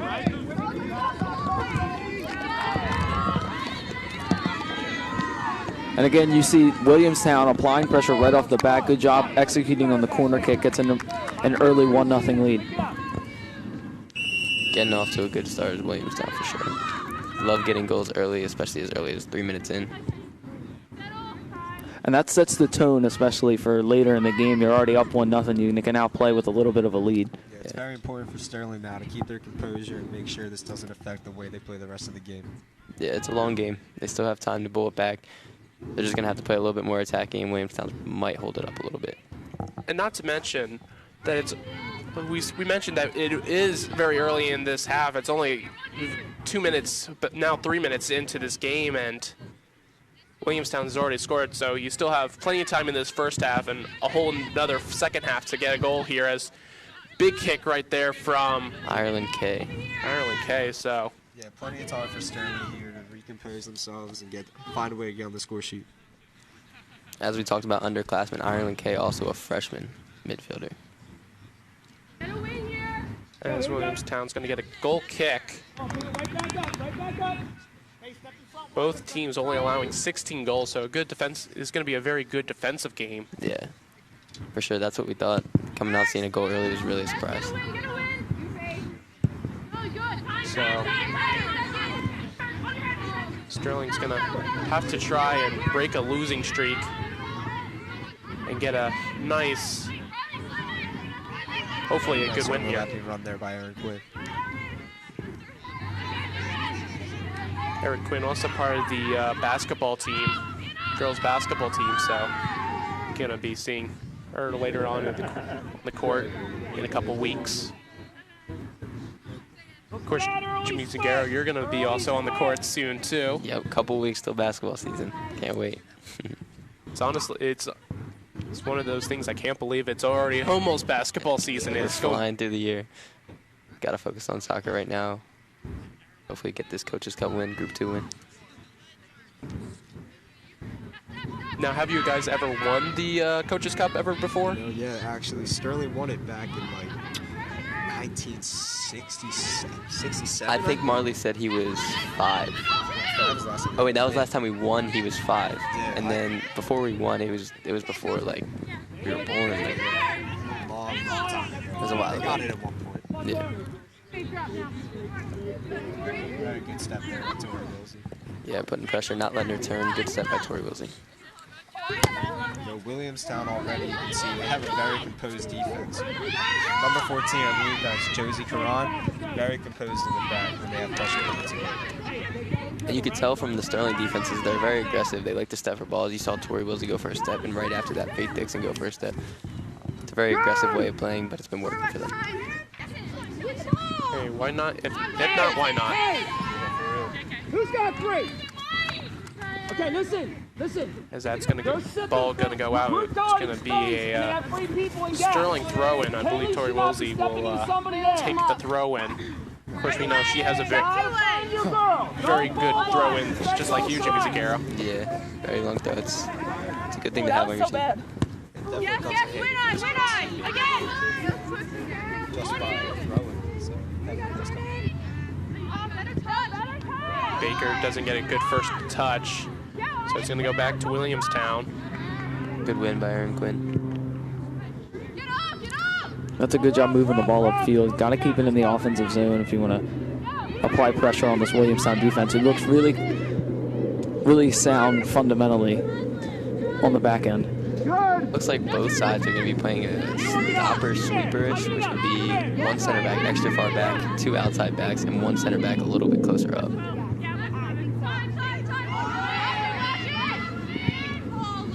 exciting to see stopper sweep because as you can see, Josie Cron is very good at that. Yes. It'll be interesting diagonal runs.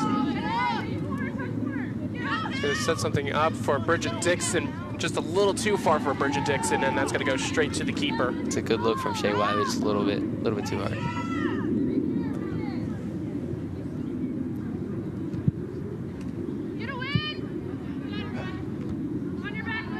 Williamstown overall has controlled the midfield, and they really do look composed and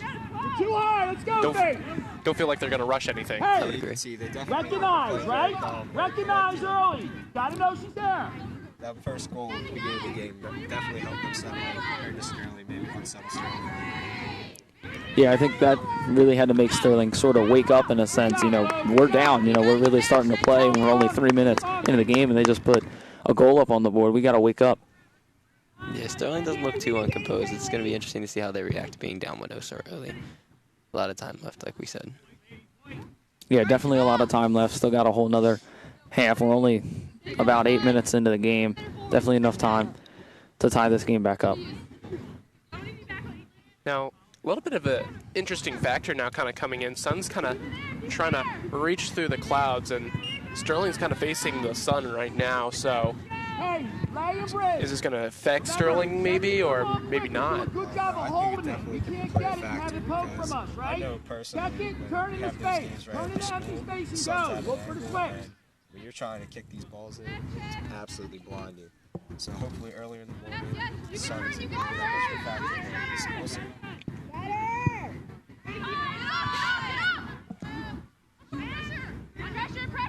Williamstown now trying to get something offensively going. Sterling doing a good job defending, but that time a little bit of a mistake from Quinn. And Williamstown's going to try and make them pay for it.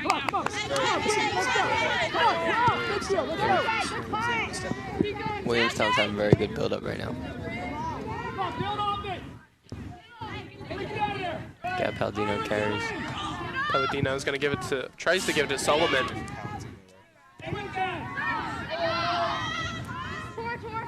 Williamstown now going to get their own attack going. Tori Wilsey doing a great job defending and blocking that pass. Yeah, good job not letting that ball get to the middle of the field and forcing it out of bounds. And Spear was the one to throw it in. He's going to throw it in again. Come on. Nothing. Tor, drop more. Throws it in. He's going to go out wide. And Quinn doing a great job defensively, able to kick that one out now. Good defensive play from Quinn. Very lively to start this game, constantly pressing. Yeah, she has a lot of balls won back there right now.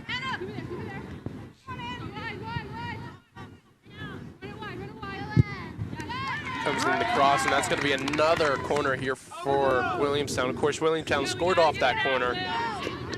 So let's see if Sterling can do a lot better in the second corner.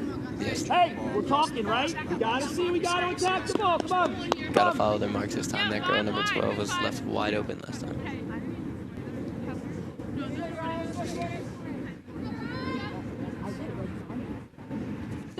As number 18, Riley Baker, gonna cross this one in. And another close goal right there for Williamstown off another corner. Another very dangerous ball. She's playing with that left foot, whipping them in across the box. Step there, don't watch. I want you on her. Don't let her get that shot off, okay? Come on, keep going. Well, we've seen Williamstown, they've obviously scored once, and they've had many opportunities to score. Sterling, even though it's early, hasn't applied a lot of pressure to this Williamstown defense. Very little pressure indeed, right? You said it right there, Jade, because now Bridget Dixon gonna hopefully get the attack going, but again, just Hannah Spear doing a great job. Palladino now with it. Very good job by Palladino there, because you can hear the coaches, Becky Forsley and Jim Kay. And Solomon almost gets a header on that. That was very good work by Sterling. You hear the coaches telling Bridget Dixon and the rest of the team to keep that press inside, to force them to keep them in their defensive half. They did a good job of that, resulted into a chance. If you watch the build-up to that play, it's very good. They got the ball from outside back to inside and then put it back outside for a cross. It was good build-up. Yeah, and even though that's a miss right there, that's a good job, good step in the right direction, applying pressure and doing a good job of keeping the ball in the offensive zone and giving a break for your defenders and Alexis Hatfield back there. For sure. It's also good they got to see what's going to work, how they can get goals. You can see getting the ball outside and crossing the ball, and it could be a really good chance.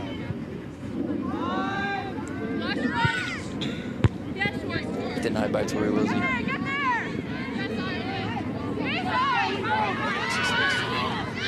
Okay, has plenty of space to run. Gonna get Dixon through.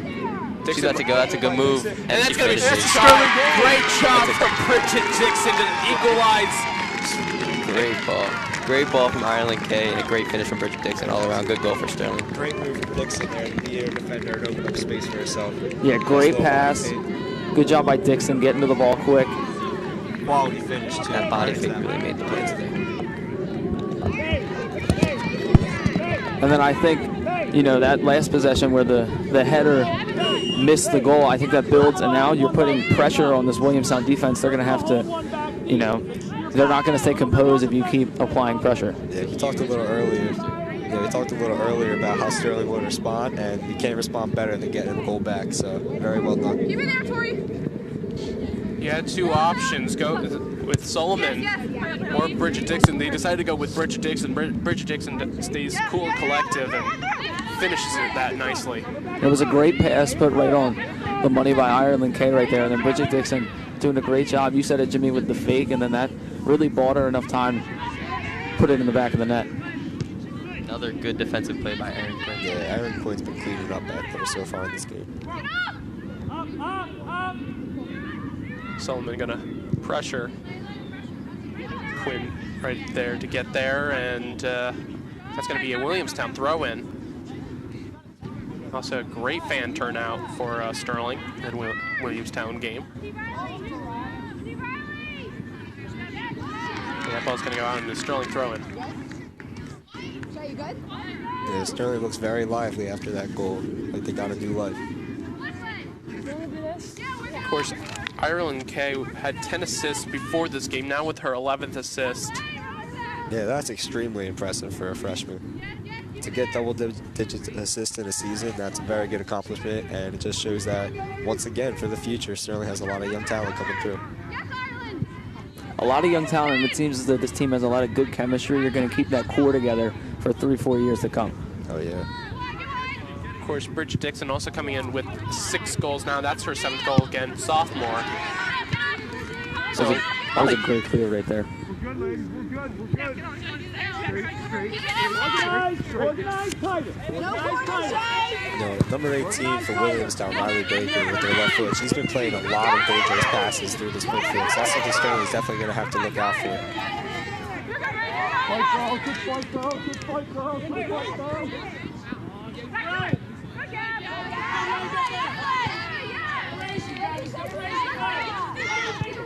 Bridget Dixon collects her own pass, gives it to Palladino. Palladino just too heavy on the first touch. That was a great step.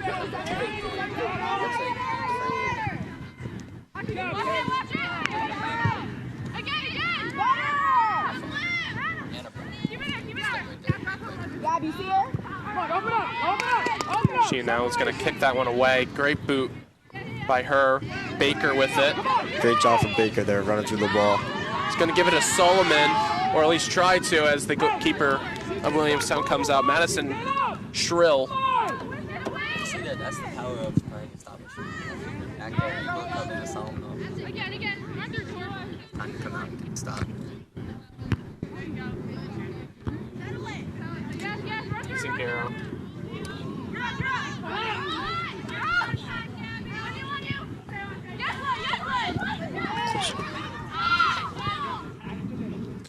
Solomon. Palladino with it now back again, having two Williamstown players on her.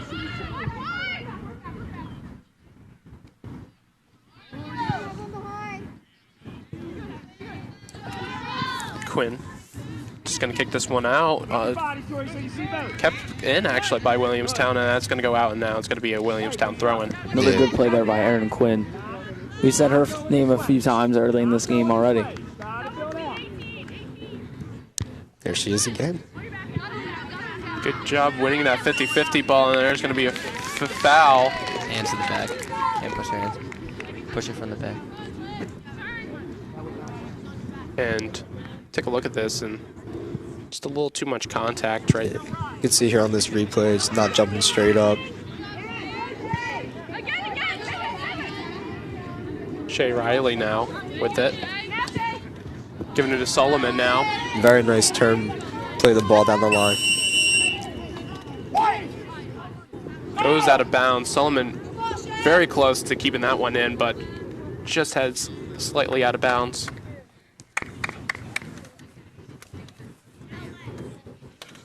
As Williamstown going to make a substitution, so is Sterling. Shay Riley comes out, and Sterling's number 9, Kate McVeigh, comes in. Throw in for Williamstown. That hit off Kate McVeigh. Good job not letting her turn by Tori Wilsey. Palladino's going to give it to Baker. Give it back to Palladino. Palladino with a great touch, and he's going to try and give it to Dixon. Very dangerous ball there by Palladino. Right now, Sterling is coming with some more dangerous passes. So is, of course, Williamstown with Riley Baker.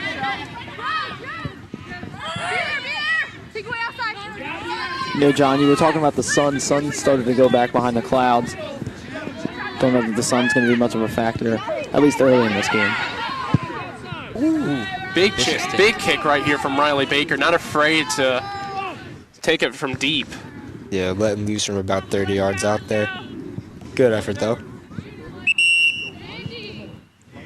We know that she does have a dangerous cross with her left foot, and honestly, I don't think I think we're going to see another. We could probably see another far shot from her later on in the game. Gotta love the confidence. Definitely got a good foot. Yeah, a lot of confidence and a strong left foot. Definitely not going to be afraid. Good win by her in the midfield there as well. Sullivan now with it. Is going to use her speed. Unable to get around the defender. Defender doing a great job to defend from Solomon. Now Williamstown's going to go on their little counter attack.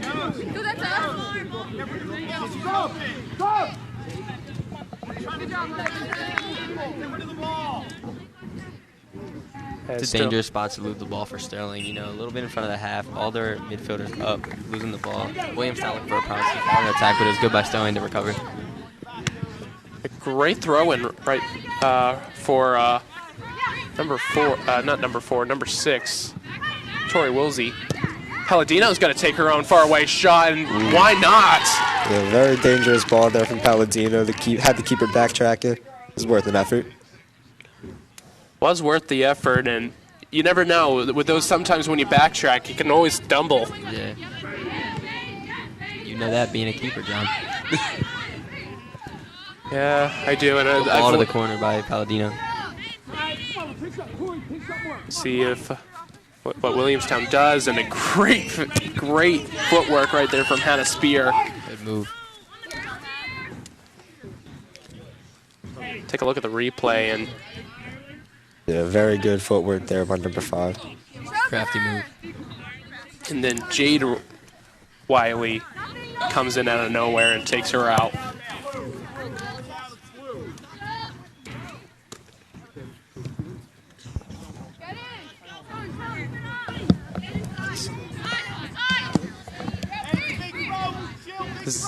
Tori Wilsey's going to cross this one in. Very dangerous. Oh. Jade's going to get it, hit it just over, and the goalie's going to grab it. Oh, yeah, very dangerous throw right there from Tori Wilsey, and I believe that is Tony Troilo getting on the end of that ball. Yeah, it says Tony Troilo. It's actually going to be Tony Troilo instead of Jade Wiley. Yeah, these throw-ins right here have been very dangerous for Sterling so far, getting the ball into the middle, causing a commotion.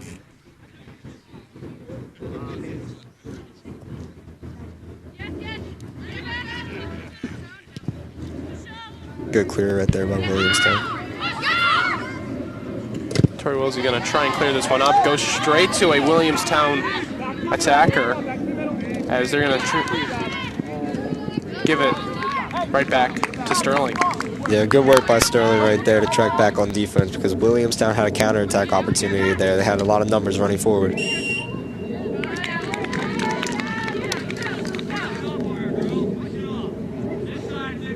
As take a look at the punt. It's going to be a foul. It's a little too much more pushing in the back. Yeah, there have been a couple of times that Williamstown has been called on that now. Sheen's going to give it to Baker. Baker's going to try to get something into the box. Was able to, but Williamstown able to clear it away. Yeah, you talk about the fouls, man. Too many mistakes on the Williamstown end could definitely, especially since these teams are so evenly matched, could make or break the game for them. Yeah, definitely. Kaylee Sheehan has a very good service into the box as well, so set pieces are something that Williamstown will definitely want to watch out for.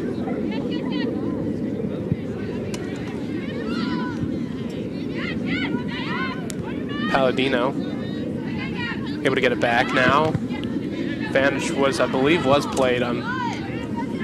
But Sterling able to keep it. Palladino able to get it back, fighting for the ball, loses it. Now Williamstown on an attack here, and Alexis Hatfield able to get it. Yeah, very good job to come off the line and grab that ball, because that was a very dangerous ball in between the lines from the Williamstown midfield. Baker. Gonna send it straight up. So wait, so the number 4 is who now? Oh yeah, see here we have Miss Eberly, one of our guidance counselors on the screen, coming to catch a little bit of the girls' game today. Oh yeah, her daughter's playing on this Williamstown team. Oh wow.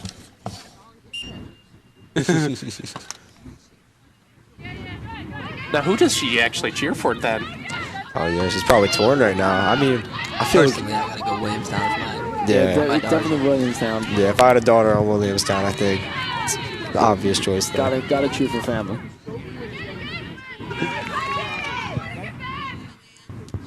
Williamstown right now holding a nice, strong defensive dangerous line, balls. and Baker almost gets an opportunity to maybe even score there. Yeah, another very dangerous ball coming from the outside by these Sterling midfielders. Have the keeper backtracking. They can be very dangerous. As you said earlier, if the sun's out, with the sun in their eyes, those are very dangerous balls. Sterling's doing very good testing the Williamstown goalie. They obviously haven't played him this year, so they just got to get a feel for, skill set. Of course, so far this game has really been a back and forth game. Both teams making opportunities as Williamstown trips on her own feet. Good fight by Palladino. Very well done.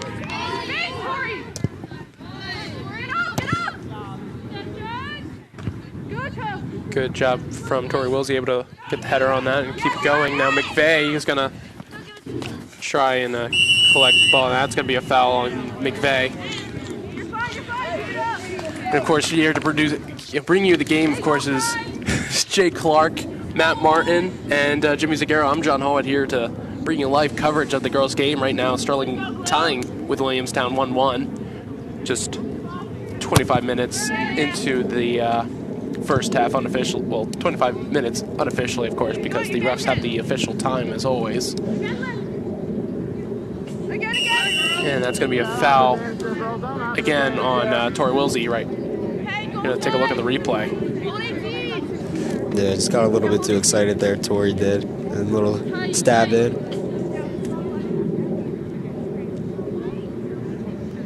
Of course, coaches don't like when players do those quick little stab-ins because it leaves too much time, or either you're just basically standing still. Comes in the great service right there. Another very dangerous ball by Riley Baker. We're talking about her long balls. They've been really on today. In dangerous positions. Almost everyone she's taking. Good job by Ireland Kay to get in there and break up that play.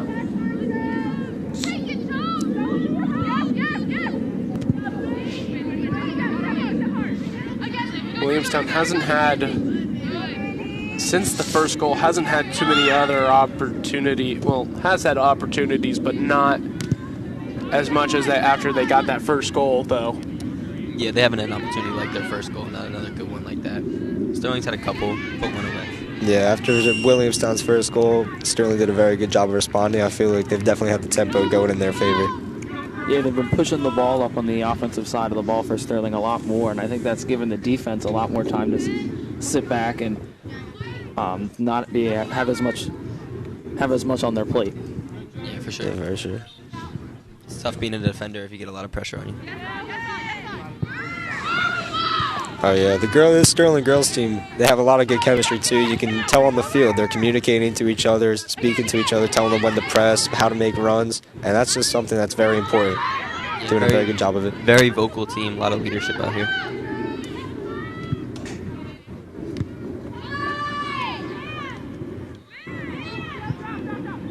It's also very important to have the communication. You don't run into players. You're able to make a lot more better plays, and what also comes in is chemistry. You just know where they're going to be at that time.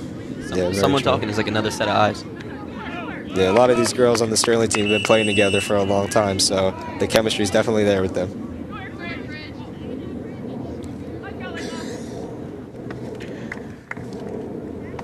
Sterling's going to make a substitution. Bridget Dixon comes off. Solomon comes into the game, as Williamstown makes a three-player substitution. Yeah, very important for Williamstown to get some fresh legs in there with the momentum of the game not really going in their favor right now. Sterling's going to get a throw in here, as going to be They're sending Tori Wilsey up to take this throw-in, and I can agree with this. This throw-in, her long throw, can almost be treated as a corner. You know, we can see Mr. Wiley, gym teacher, lacrosse coach here as well, supporting his daughter, Shay Wiley. Tori Wilsey's going to throw this one into the box. Long throw. Unlucky there from Tony Troilo, trying to flick that one on. Just didn't get the right connection with it. The idea was there, though. Yeah, another good throw from Tori Wilsey. We've seen her have a lot of good throw-ins early in this game. Oh, yeah, definitely. Cross coming in, and keeper has to come out and make that save. As another dangerous spot to put a ball. It's good. Good try from Ireland K. Ireland K has a nice, another player that has a big foot on her. Yeah, another lefty with a big boot. Yeah, definitely matches up well with Riley Baker with Williamstown. Two strong left-footed center mids. Not only a strong left foot, but really good job. You know, she can locate. She has 11 assists on the year. Got to be able to locate with that strong foot. If you can't locate the pass, not going to do much good. Yeah, that's very true.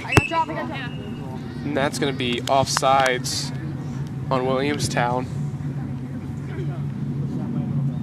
Just put that in right away next time. Oh, yeah, you see right there the Williamstown person whipping the cross right there. Just a little bit behind the Sterling's last defender, making her offsides. It was a good idea, though. Good run.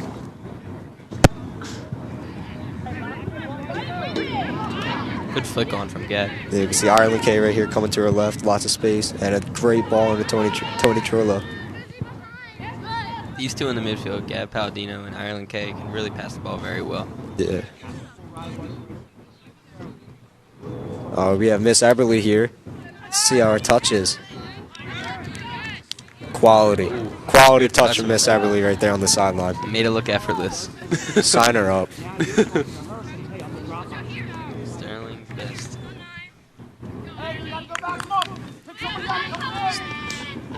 Comes the, always have the great throw-ins from, oh, it's not going to be a throw-in, it's going to be a corner here. Yeah, you know.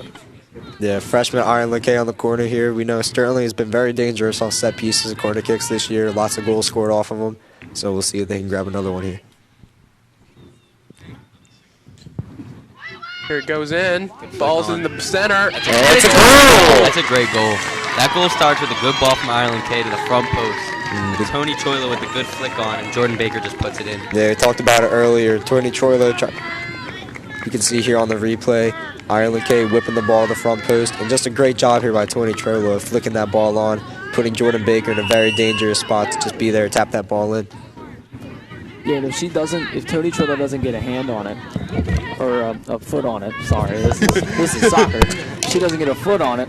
That ball goes out of the zone. Sterling has no chance to score off that corner. Good job keeping the ball in the zone, and Jordan Baker does the rest right there. Yeah, keeping that chance alive. Very well done. Another look right here, and just nothing the keeper can really do about that. Too quick. No, you don't have enough time to react to that.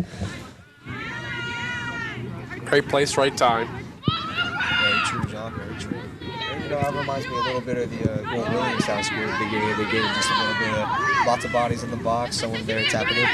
2 corner kick goals, and like we said, 2 very good defensive teams. You had to think restarts are going to be a way that the teams are looking to score. That before the game. Restarts are going to be very important to the 2 defensive teams. You hear Sterling get a big boost of energy after that last goal, looking to put some more on. Yeah, a lot more vocal. You can hear him a lot more. The communication is starting to get a lot better. You can feel the energy starting to shift a lot away from Williamstown and more towards Sterling. And you know, Jimmy, you were saying earlier, you know, how was Sterling going to respond? And they responded with 2 goals of their own, and now they're leading this game 2-1 after the early Williamstown goal. Shows a lot of maturity from the team being able to come back from a goal very early. Very dangerous position here for Kayla Shea to try and serve this ball into the box. And you say it's a lot of maturity, and we look at this Sterling team as a very young team too. So Yeah. I mean, it says a lot from a very young team standpoint. Yeah, it says a lot about the team's character. Obviously, the seniors on this team, very good leadership, stepping up, showing the younger players what needs to be done, how to react. I mean, that's something that can't go Can't go unaccounted for. Yeah, and we talk a lot about the younger players and how they have this young core, but I think the thing that gets overlooked a lot is the senior leadership that you were just talking about, Matt. The seniors are leading the team, and they have a lot of good young players. It's a good mix of good leadership with good talent, and you're seeing right here that's why Sterling is a very good team. Like you said about leadership, you hear Kaylee Sheehan all game out of the back talking, telling her teammates where to go. Of course, as a defender, she has the best feel of what's happening around the field and can always give that advice to her her players. Yeah, it's very important. I know junior year we had Tangier Savory back there. He was extremely vocal, and that was very important to us. So it's good that the girls have Kaylee Sheehan back there to lead them and set them on the right path throughout the game. Solomon now with it. He's going to go outside the box. Oof. A little bit of a push, but that's going to be a throw in here for Sterling. I don't think it is. Yeah, actually it's looking like he put it saying foul. Yeah, lucky there for Layla Solomon going into press, but definitely looked like there was an arm in the back there. Yeah, a little extension of the arm, enough to send her down and get the foul. Good step from Faith Dixon.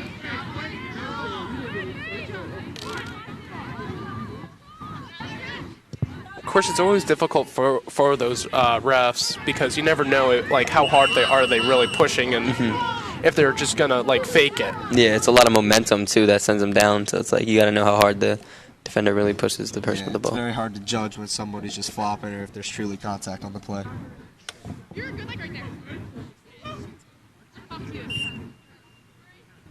So just a quick question for you guys: like, how many times have you just there was contact, but just not enough contact, but you kind of like acted a little bit?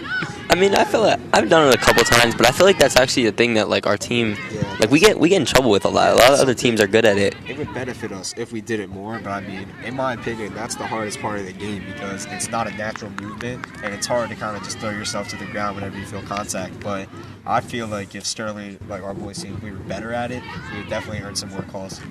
As a matter of fact, last time when we played Haddonfield, Akil and the other team actually looked at me and said, "You guys would get a lot more fouls if you just went down." Yeah, it's just we're just run through the ball a lot. about that as well. Their striker looked at me. He said, "If you guys just went down, you get so many more fouls, but we don't." Team likes to stay on their feet. Too much pride for that. But again, guys got to get the advantage called, and usually defenders kind of back off, and you guys have a time to a little bit breathe and find some space, and maybe even have an opportunity to score. Yeah. When you said it, Matt, it's an unnatural movement. It takes somewhat of a skill to be able to just feel contact and be able to fall consistently because it's not natural. You're not used to doing it. I think it's kind of a skill or an art almost. Yeah, spot on right there. That could have been a dangerous foul. That could have ended badly. Very fair challenge, though. There's two people jumping up from the ball. It was a physical play, and thankfully everyone's okay. Good step by number 17 from Williamstown getting a shot just off. Don't cut back in the middle on the defender. Let the Southfield confidently get that. Sandy Ritter, great job to get the ball and then take the shot. Takes it up, goes for a shot. Little ambitious. Very good turn there by Palladino. Could open up a lot of space for Sterling on the counter. Yeah, the position Gab Palladino is going to be playing is like a central attacking mid. So they're looking for her to like create a lot of goals, and her ability to dribble and pass is definitely good for that position. Good job from Kaylee Sheehan to come over and get that. Again, Sterling's forwards both have a lot of speed on them, have the skill to go around defenders and make those defenders miss a tackle. Yeah, I think that's very important for this Sterling team, too, after going down 1-0. Especially now that they have the lead clearing the ball upfield, having people with some speed up top. It's definitely important for them to clear the zone, and the strikers there get some pressure on the center backs. And not to mention, it does tire out an offender a lot when you have to face a fast forward. Yeah, it's not fun.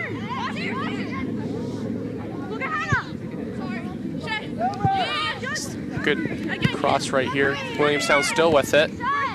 Shot coming in. That's going to go out. That's good build-up from Williamstown. They got the ball into inside and dropped it.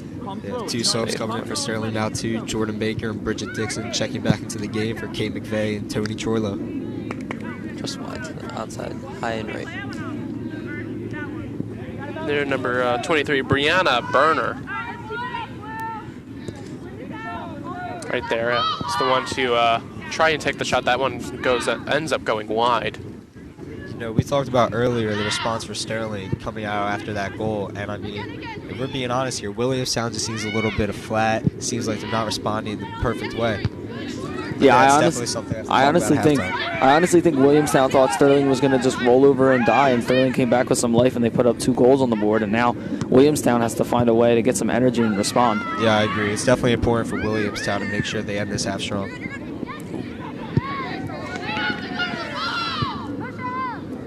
Yeah, we're going to be roughly under 2 minutes left in this half. Of course, unofficially, the refs always have the official time. They always, sometimes, once in a while, add a couple minutes to the game. Ball there by Paladino. Okay, great pass.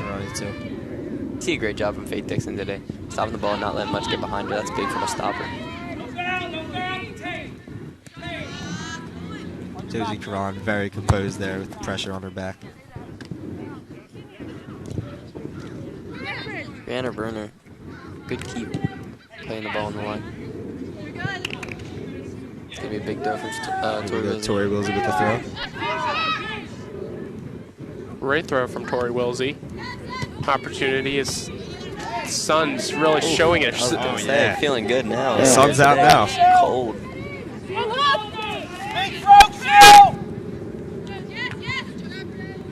Dixon tries to flip the ball.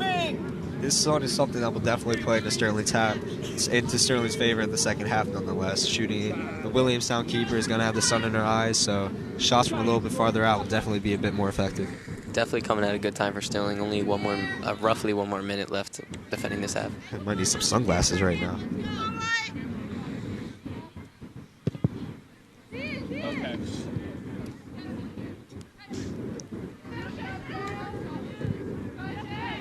Sterling's trying to hopefully get a third goal, but Williamstown's just trying to equalize. Right now, it's looking at the same situation from the boys' game, where Sterling just needs a third goal to really seal the deal, and that's going to do it right here for the first half. Sterling leading over Williamstown 2-1 from a goal from Bridget Dixon and a goal from Jordan Baker. We're going to show you the girls' celebrations during this, and we'll be right back after this.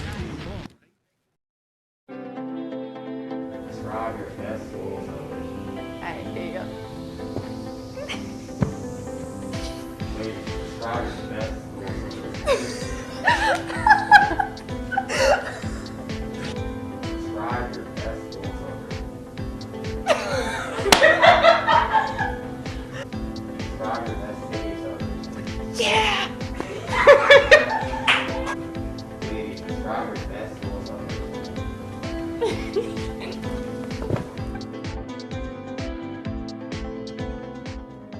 We all have places to go, people to see, and things to do. But while on the move, it pays to be street smart. Somerdale is home to several heavily traveled streets, busy intersections, and bustling shopping centers. When crossing the street, don't take the risk. Always use crosswalks and look for the walk signs. When driving, be aware of pedestrians and always stop for people while in a crosswalk. It's the law.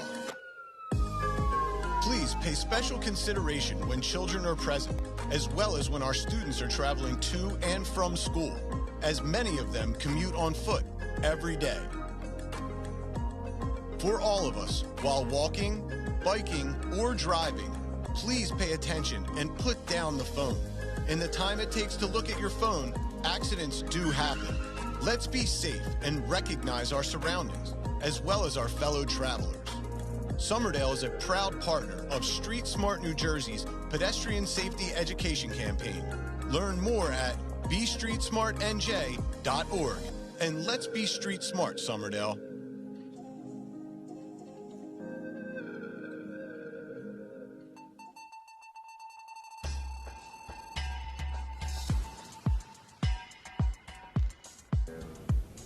Gabby Palladino, senior, midfield, Blackwood.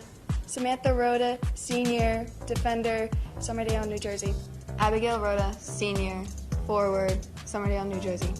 Faith Dixon, senior, defense, Somerdale. Kaylee Sheehan, senior, center back, Stratford. Tori Wilsey, senior, defense, Stratford. Alexis Hatfield, senior, goalkeeper, Clementon. Catherine Miller, senior, midfield, Laurel Springs. Layla Solomon, junior, forward, Magnolia. Lexi Berkeley, junior, midfield, Somerdale. Mandy Berkeley, junior, defender, Somerdale. Kay McVeigh, junior, midfield, Stratford. Aaron Quinn, sophomore, defense, Somerdale. Bridget Dixon, sophomore, forward, Somerdale, New Jersey. Jordan Baker, sophomore, midfield, Stratford. Arlen Kay, freshman, midfield, Stratford.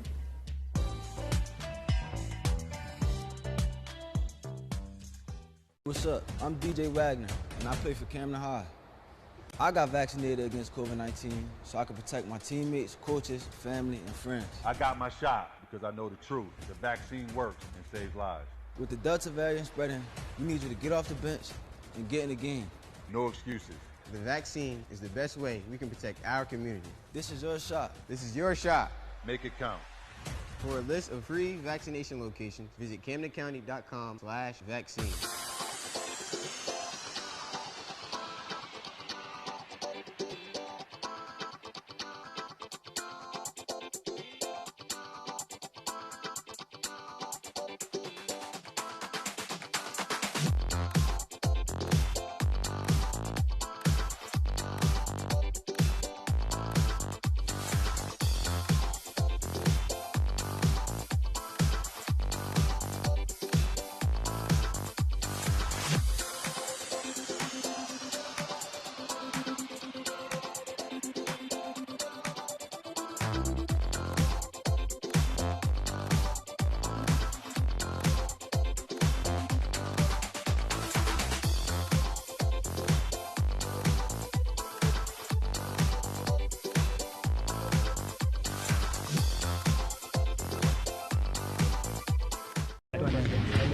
Yep.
And welcome back to second half action. Sterling leads this 2-1 over Williamstown. And we take a look at the first goal for Sterling. Bridget Dixon doing a great job to get that through ball. Fakes the defender, and just a nice cleanup shot right there from Bridget Dixon. And honestly, coming back from a 1-0 deficit over Williamstown. Totally different. Sterling's a totally different team, and you got some key points for Sterling and Williamstown. Key points-wise, Sterling's success has really been coming through the middle. So if they can find Gab Palladino or Island K through the middle and keep coming to the outside, so Bridget Dixon to the corners, making them in the middle, so getting a lot of success how the first goal happened and the second goal created from the corner. And we were talking. And we're going to take a look at the second goal. This comes off a corner, like the first goal off of for Williamstown. Tony Trillo able to Trilo able to get a foot to it and give it to Jordan Baker. Yeah, and also for Williamstown, to keep their success up, they got to keep finding the outside. The first goal happened, find the back door. So they get to the one side, cross to the other side. That's where most of their success is coming from. But Sterling's defense has been great, making sure that hasn't happened after the first goal. And we were talking about earlier, how was Sterling going to respond from being down 1-0 so early, and they responded by getting 2 goals of their own. And now I think the real question is what is Williamstown going to do to try and even this game back up? Because they've been really flat since that first goal around the 3-4 minute mark. Of course, also here to bring you coverage now, Justin Maroney, or AKA Tank Maroney. So great to have you onto the broadcast. Thank you, John. Appreciate it. It's first time, a little nervous, but it's kind of what happens when you're on live stream. Of course, you got a different view this time. You're not, instead of actually being on the field, you're now in the background and commentating a game. Yeah, I mean, it's 2 different perspectives from being on the field, actually hearing the action, playing the ball, and being here, looking at the screen in front of us, also seeing the play. It's 2 different point of views. As we get an update, number 4 is not Jade Wiley. Is someone from the JV is Atonia. If I'm saying her name right. As Sterling already going very aggressive in the second half. Turn, Sandy, with it. Great work by Jordan Baker to get the ball back after turning it over. Baker still with it, loses it, able to get it back, gives it to Quinn. Quinn also was doing a great job defensively during that first half. Yeah, great work on the defensive end from Quinn. Was really working on the left side, and that defensive end after that first goal has really stayed strong. Sheen doing some good footwork right there, able to get around the attacker and give it off to a Sterling player. Palladino gets a little too much of a heavy touch and loses it, and it's going to go back to Williamstown. You can also see they're really trying to find the middle right here in the start of the game. Trying to find the middle, have their playmakers produce to the outside and have either Bridget go to one corner or Leilana go to the other corner.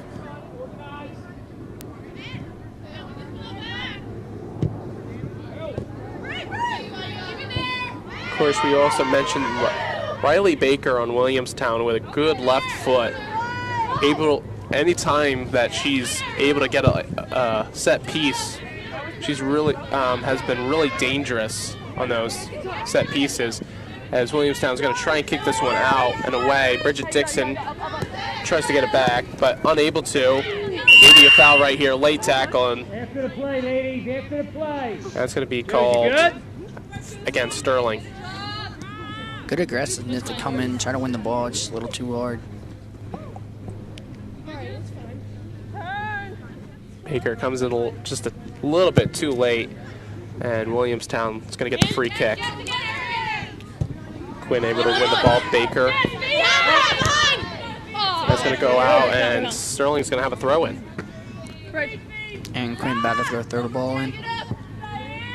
We've heard Sterling be really vocal at the start of the second half, a lot more vocal than they were at the start of the first half, and I think that's because, you know, they're up 2-1. They got a little momentum going their way after 2 unanswered goals. I think it all just starts with the senior leadership here, Sterling. They got a lot of good seniors on this team. A lot of seniors that have been playing since freshman year, been starters since freshman and sophomore year. So the leadership's really helping them out, especially with these kind of games. Especially with such a young team, you need senior leadership. You need this senior leadership, but what's coming from that senior leadership is that the underclassmen just doing a great job scoring goals and getting assists. Of course, we said Ireland K already now with 11 assists in the season so far as a freshman, so that's really good job. It's a great job from her this year, and she's just having an incredible season. The underclassmen on this team having an incredible season.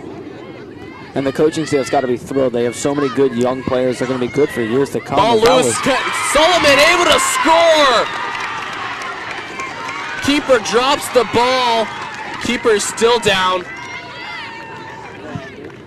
Great throw by Tori Wilsey. Got it inside the 6, it looks like. Girl went to go head the ball.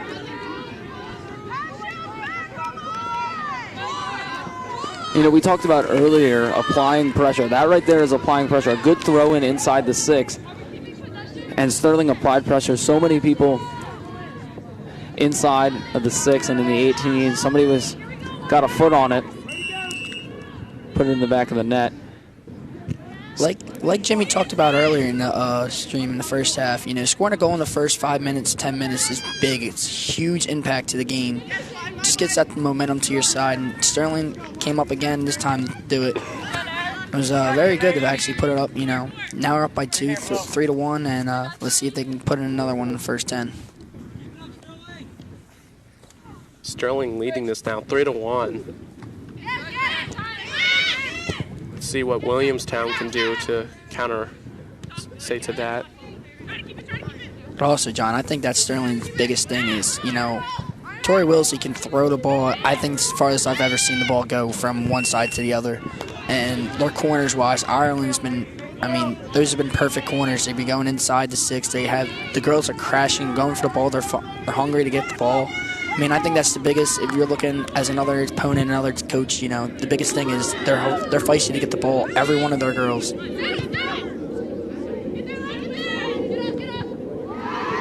But we've also seen Sterling's team also play down to their opponent.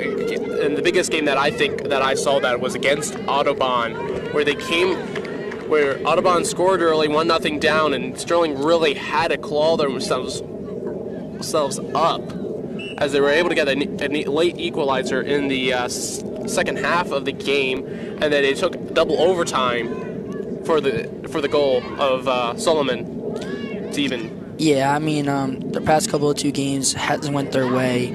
Saturday morning, you know, coming out here, just trying to change the momentum for the team in general. I mean, every game now, if you look at it, it's a playoff game. If it's the coach's tournament or if it's just playoffs in general, the girls just got to keep competing.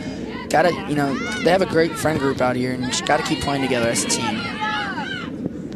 And this is a good job of bouncing back, especially lost the last 2, and they've really come out here, put up 3 unanswered goals, and they've done a nice job of just executing offensively. Yeah. Bridget Dixon tries to take a shot. Great job from the Williamstown defender. Williamstown's now holding. Of course, the last 2 games were both against division rivals. One was against West Deptford, one was against Haddonfield.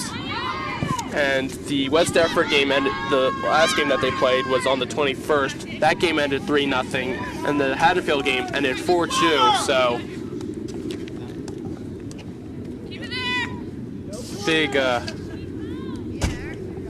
big game right here, of course, and a big win to set them back on a win streak. I mean, if we look at Williamstown's last couple of games, they have not played easy opponents. I mean, Triton, Washington Township, Clearview. Those are 3 solid teams right there, just from boys and girls standards. Tryon does have a very good soccer program, what I've heard of. Very solid. Of course, I believe they last year, or what it was either last year or 2 years ago, they did win the state Group 1 state, because they are a Group 1 school. Sterling is a Group 2 school, and Williamstown is actually a Group 4 school. No, I'm pretty sure Tryon is a Group 4 school too. Are you sure? For soccer, yeah. Or it's either Group 4 or Group 3. It's one of those two. They're one of the bigger schools. But if you see how Sterling's defense is doing right now, they're really compact the middle. Williamstown earlier in the first half, they were really finding the middle wide open. Sterling's really compact in the middle, making them play to the outside and go one-on-one with their matchups. I guess they really like their matchups out there. Palladino going to give it to Solomon. Solomon now has Dixon. Sullivan's going to use her footwork to get around a defender. That should be a foul. Ref saying play on. And I think the ref, especially in this game, he's just been letting them play. And that was a good try by Solomon, trying to make a move with the footwork and work it inside. Cross. Bridget Dixon. That's going to hit off Baker, and that's going to be a goal kick. As we take a look at that foul and hopefully get a better replay of that foul.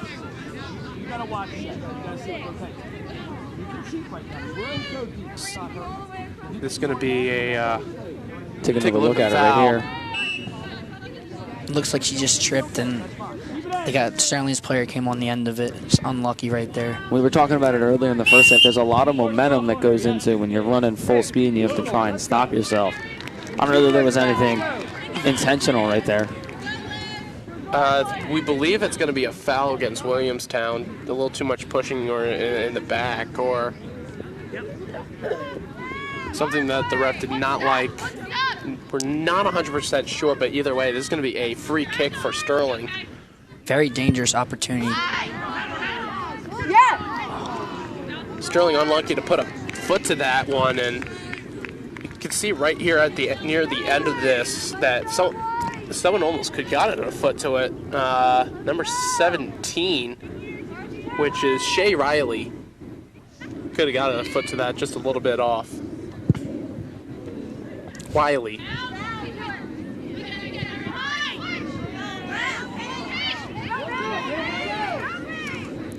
This is the opportunity Williamstown has been looking for ever since they scored that first goal. Needs some life. It's going to start from a dangerous throw-in right near the flag. Williamstown's going to have this ball, going to hope to get it to the far side of the box to have another goal like they did before. It's going to be interesting to see if they have someone that can take in a long throw-in. Shot. Great block by Kaylee Sheehan. Sterling could have a chance, and it's blocked. Saved. What a great job there from Hatfield. One-on-one matchup with the goalie, and Alexis Hatfield just comes out strong. Shows why she was Conference Player of the Week a couple weeks ago. That's going to go out, and that's still going to stay Williamstown ball. But again, just a great job from Alexis Hatfield, one-on-one with the attacker, and a great job to keep this game 3-1. Richard Dixon unlucky to get the ball. Williamstown going to send it up in the middle, and Sterling's going to kick this one out into the middle. It's a good clear right there for Sterling. Got to get the ball out of the offensive zone. Williamstown had a lot of momentum moving their way with good offensive possessions. Sterling's going to work it back the other way. You just want to push the defense up. Don't want to be in your 18 the whole time. Want to move up a little bit. Give your defense some opportunity to get some breaks. I mean, this last 2 minutes, 3 minutes, Williamstown has been putting on the pressure to Sterling's defense, and Sterling's defense has came up strong every which one. Sterling's going to make a pair of substitutions. So is Williamstown. Faith Dixon and Solomon come into the out of the game, and junior Manny Berkeley comes into the game with Antonio Cholo.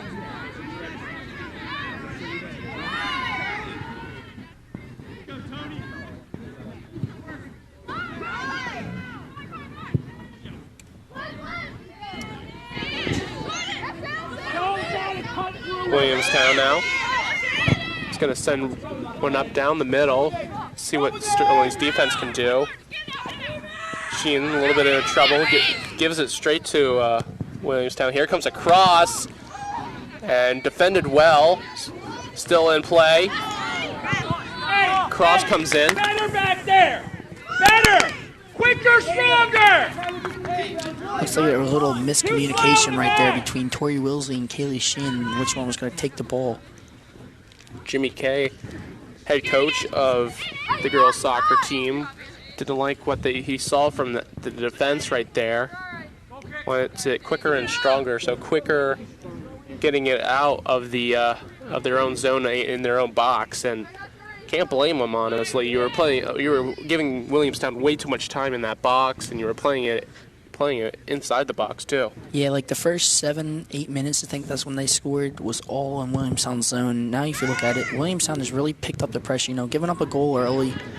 It hasn't looked like it's really affect them. Now the ball's been in Sterling's defensive zone the whole time, and the ball's not falling their way a little bit. Yeah, and you said it, applying pressure. The ball in the offensive zone for Williamstown, eventually one of those shots is going to fall if they keep applying pressure. Well, we saw that for Sterling. That worked out for Sterling in that first half. It's kind of a little bit of an Uno reverse card right here.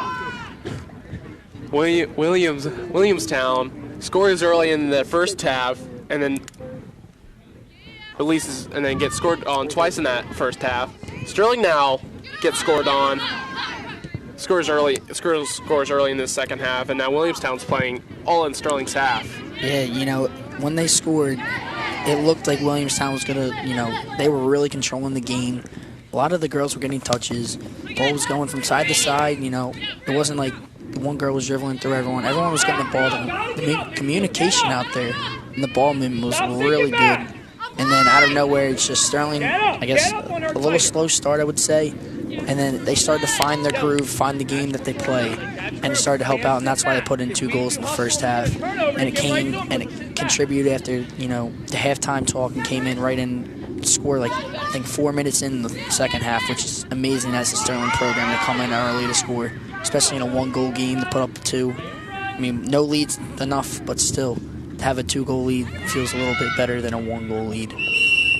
Yeah, you have a little bit more comfort, and Sterling making a couple more mistakes, making more fouls, and we saw that from Williamstown even early in that first half, where Williamstown was making silly mistakes, giving fouls in dangerous spots, and right now Sterling's doing the same. Yeah, that last one, hard tackle by Tori Wilsey, just a little too much energy going after it. Shot on net, great save by Alexis Hatfield. Ball's loose inside the 6. Riley Baker not afraid to be great. That was just a great defensive possession right there from Sterling. You see good left foot here. Baker has a good left foot all the time. A good job by Alexis Hatfield. Looks like it skims the crossbar a little bit. And yeah. Looks like Paige Franklin was inside the 6 for Williamstown. Just whiffed on the ball a little bit. Just took an unlucky bounce for her. And that's something about grass on a grass field, is that you get those unlucky bounces, sometimes for you and sometimes even against you. And that time it was a for you for Sterling. Yeah, like I said, as for the Williamstown coach, Coach Dan, I mean, there's still plenty of time left in this game. They're getting the opportunities. They're getting the looks they like. It's just hoping for one ball to go, fall in, change the momentum. Even bringing in substitutions they have been doing the whole game they're like you said, they're really trying to find Riley Baker in the middle and trying to make it a play. Yeah, and you said it right there. They're getting the looks that they want. It's just nothing's falling. Sterling's doing a good job defensively of just not backing down and staying strong on the defensive end. And I think that's just the game of soccer. You know, soccer's just, it's either a great sport or it's an unlucky sport. And right now, the ball is just not falling their way. It's Williamstown tries to take a shot. Number 23, Brianna Berner. Just takes a great shot out of this, just shy of going in. But Alexis Hatfield was right there to save that one, though. Coming off for Sterling, number 10, Ireland Kay, and number 17, Shay Wiley. Sheen's going to kick this one off. And Solomon is now going to have a chance, possible handball there.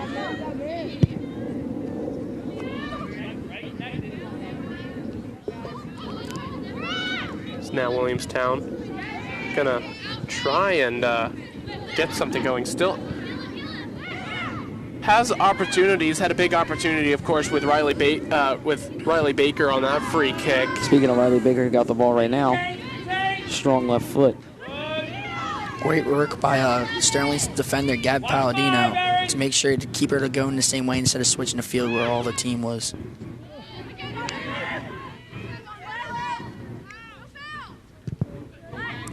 And Sterling gonna kick this one out. This is gonna be a throw-in for Williamstown.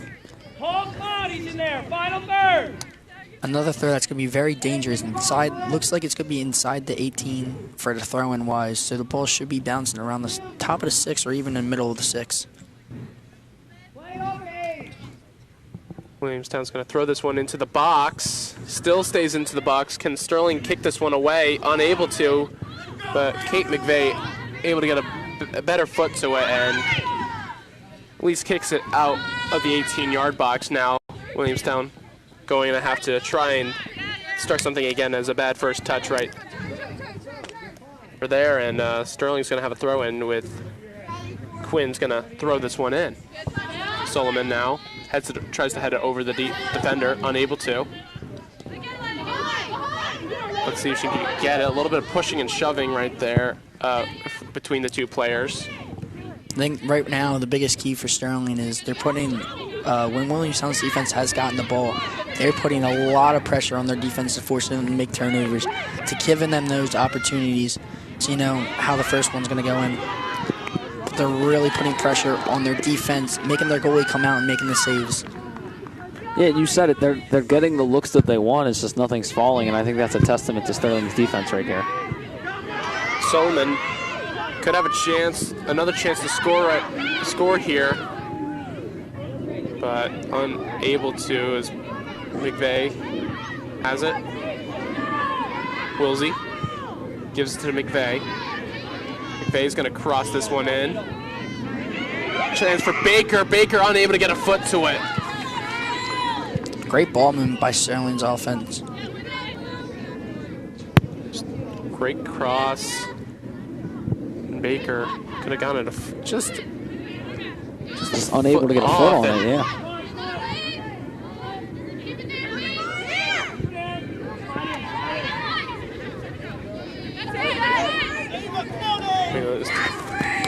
Berner able to keep this one in. Going for the short cross. Williamstown could have a chance, and Alexis Hatfield right there to save it. Berner just doing a great job. Recently been calling out her name in this second half. And great work by Tori Willie to shield off the Williamstown opponent, make sure she wasn't coming inside, get that extra touch. We're just about like halfway through this game unofficially. Of course, still 20 more minutes left in the second half. And I would say right now, after looking at almost the halfway point, I would say possession-wise it's like 60-40 Williamstown as of the second half. Really been controlling it. Great save by Alexis Hatfield to come out and catch the ball from a free kick that was just inside the 50. Riley Baker played a great ball. Yeah, that's a good job by Hatfield coming out of the net, not letting that ball get kicked around, and somebody puts a good foot on it and it goes in the back of the net.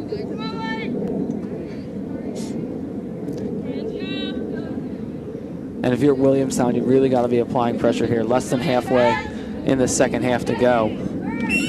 Need more opportunities. If I was a coach right now, I would not be so disappointed in the team of how they played this whole second half, the 21 minutes that we're in. But I would take this step, an extra step, go up a little more. Because they've been having opportunities. They've been putting the pressure on the defense. I mean, the balls, like I said, it's just been unlucky bounces.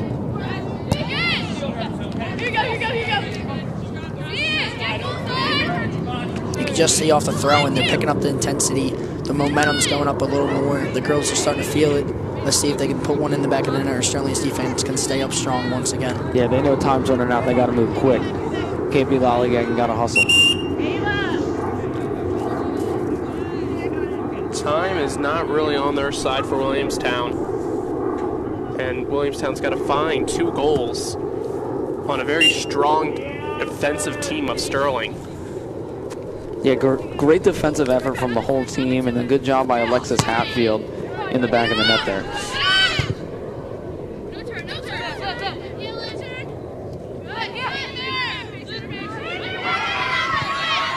Williamstown gonna set something up now.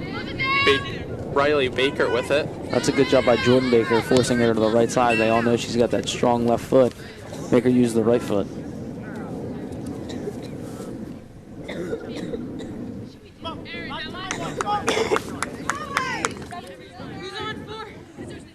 Quinn now with it. Gonna throw it in. She does.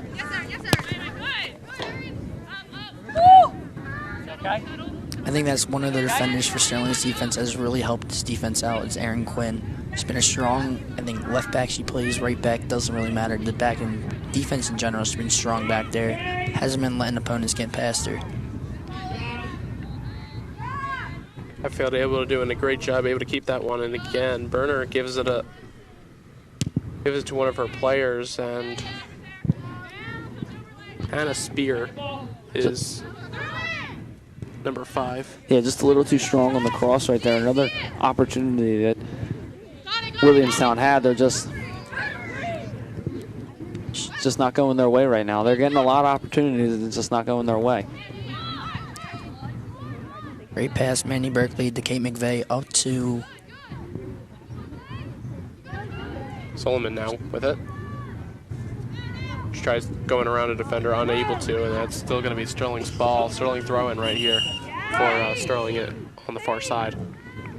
Looks like substitutions coming in for Sterling. Number 5, Bridget Dixon, coming in for number 4, Chorlo, and number 10, Ireland Kay, coming in for number 8, Gabby Palladino. Williamstown with it. Intercepted by Wilsey.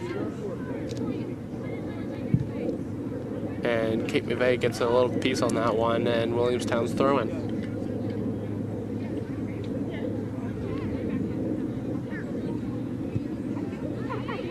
Solomon. You can see the communication for both teams have dimmed down a little bit from the first half to the second.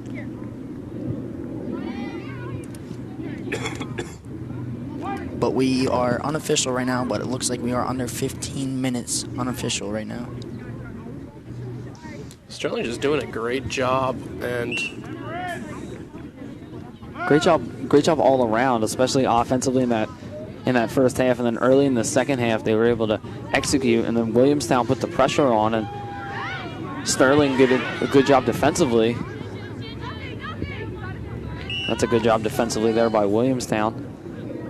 I would say right now, as you know, to be in the coaches tournament in general is a big accomplishment. It's great that the girls got noticed, but as Coach K right now, I would be. It looks like there's no weak spots on the team. You know, solid defense it's generating offense right now. You know, they're putting the ball in the back of the net, which is always great to see. And their goalie, Alexis Hatfield's been playing really good right now.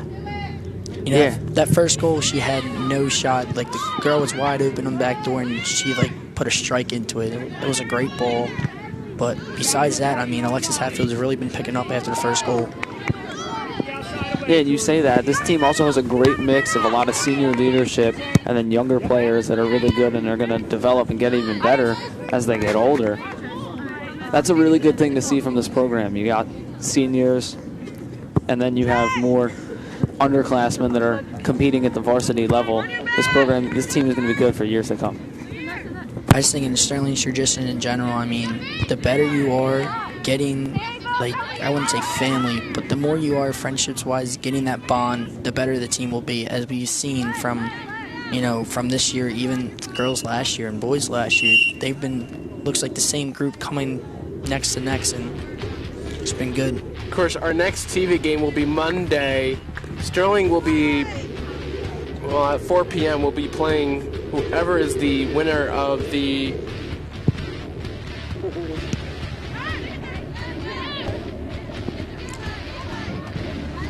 unofficially we do know that the boys game will be played at 6 at St. Augustus. If St. Augustus did win,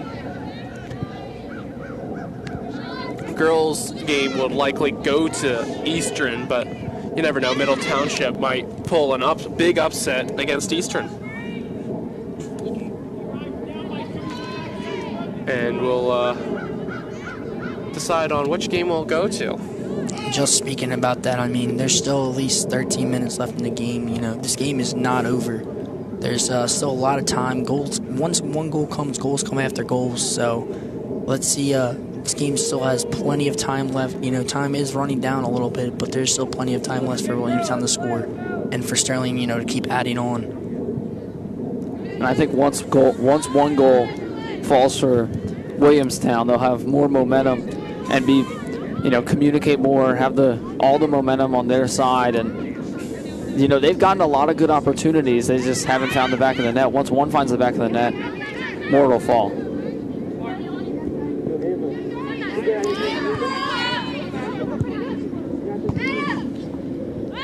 Williamstown is going to give it to Riley Baker. It's going to send a nice, through ball to one of her players, but that just heads straight to a Sterling defender of number 7, Kaylee Sheehan. Looks like Williamstown's trying to do right now is trying to find Riley Baker in the middle and have her be that playmaker again and try and find someone wide open on the outside. They've been putting a lot of good passes together. They're just missing that one extra pass.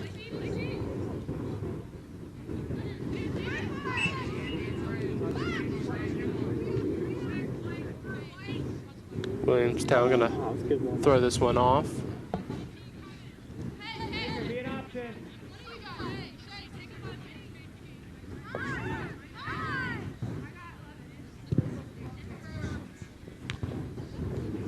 Header from number 11 of Williamstown, Olivia McMaster.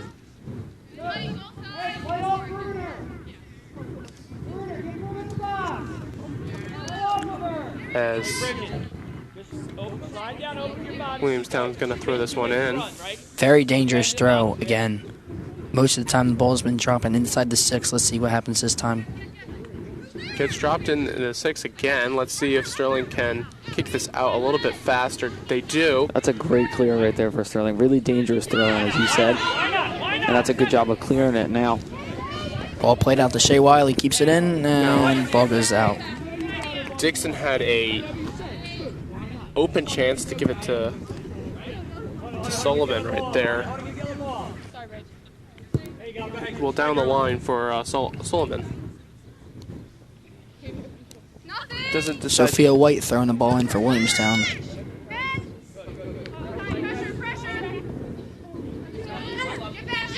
Williamstown loses it, and Sterling able to recover.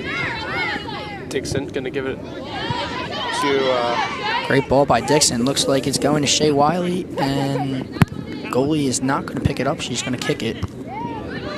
I don't think it was in that 18-yard box, so she's going to have to kick it. Of course, what I've learned that you can't actually bring it in and pick it up, buddy, because I don't think you guys go by FIFA rules. I think you go by New Jersey rules. So it's always kind of difficult to understand what you guys go by now. There's so many different rules going from high school level to club level to even the MLS if we're getting that serious, but still. Hard foul by Sullivan, giving Williamstown an opportunity. It's a little far out. Looks like, say, like 70 yards out, but still hard foul. Sterling going to kick this one out. Gets it to the halfway, and Williamstown able to receive it. Just under 9 minutes now left unofficially into this game. Yeah, there's not been that many stoppages, so I wouldn't be surprised if our clock is almost right on.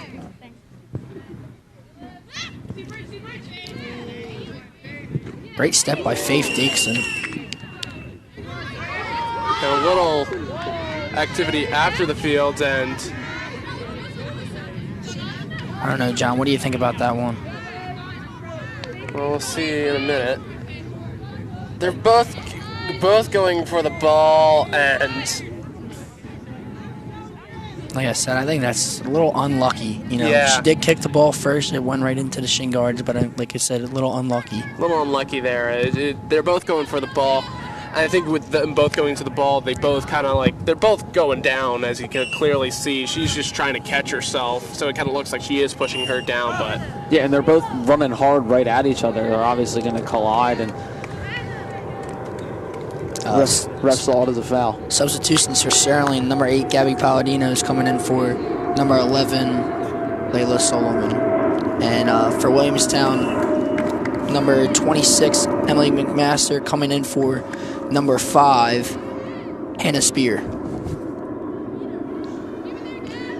again, Williamstown hasn't had too many chances. A great sliding tackle from Ireland K, and very clean right there. Nothing you can complain about. I would think right now, Ireland K has been playing, I mean, today, just in general, one of her best soccer games. She's really been on the ball. She's really been making those plays. I mean, as a freshman, it's insane to see that a freshman is doing these plays on a varsity level field. Yeah, even all season, 11 assists is crazy numbers for a freshman right there. And it's only going to get better. She's only a freshman. She has 3 more years to improve. And that's the thing, though. So you look at her stats and you look at this game, you would not be able to guess she was a freshman.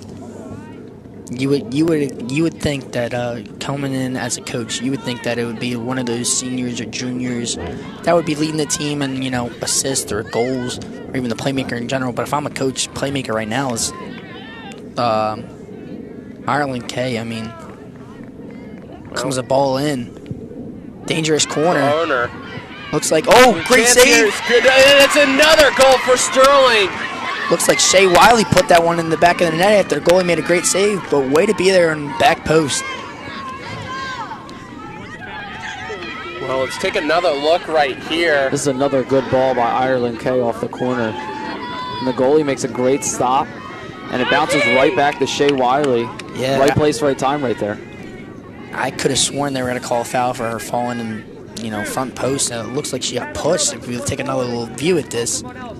Take a look at Palladino. Looks like Gabby Palladino just got stiff-armed to the ground. It does look like that, yeah.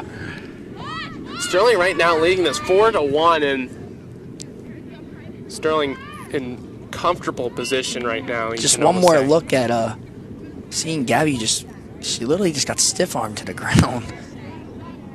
But again, just great job right there from Shea Wiley, and good job. Almost getting it off the rebound. Bounced right off the goalie, came to her foot, put it in the back of the net. Hey, and also a great job from the Williamstown goalie. She does actually get something on it. She actually gets her leg to it, but just not enough to stop it, though.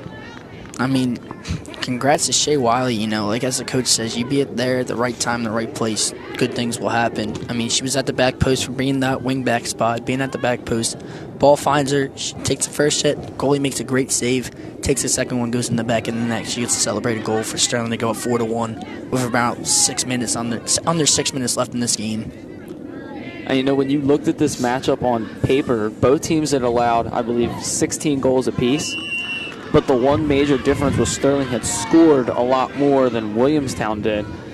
And you knew that the offense was going to be a factor. Obviously, 4 goals to the 1 goal. shows that the offense was a big factor here for Sterling. Another dangerous free kick for Williamstown.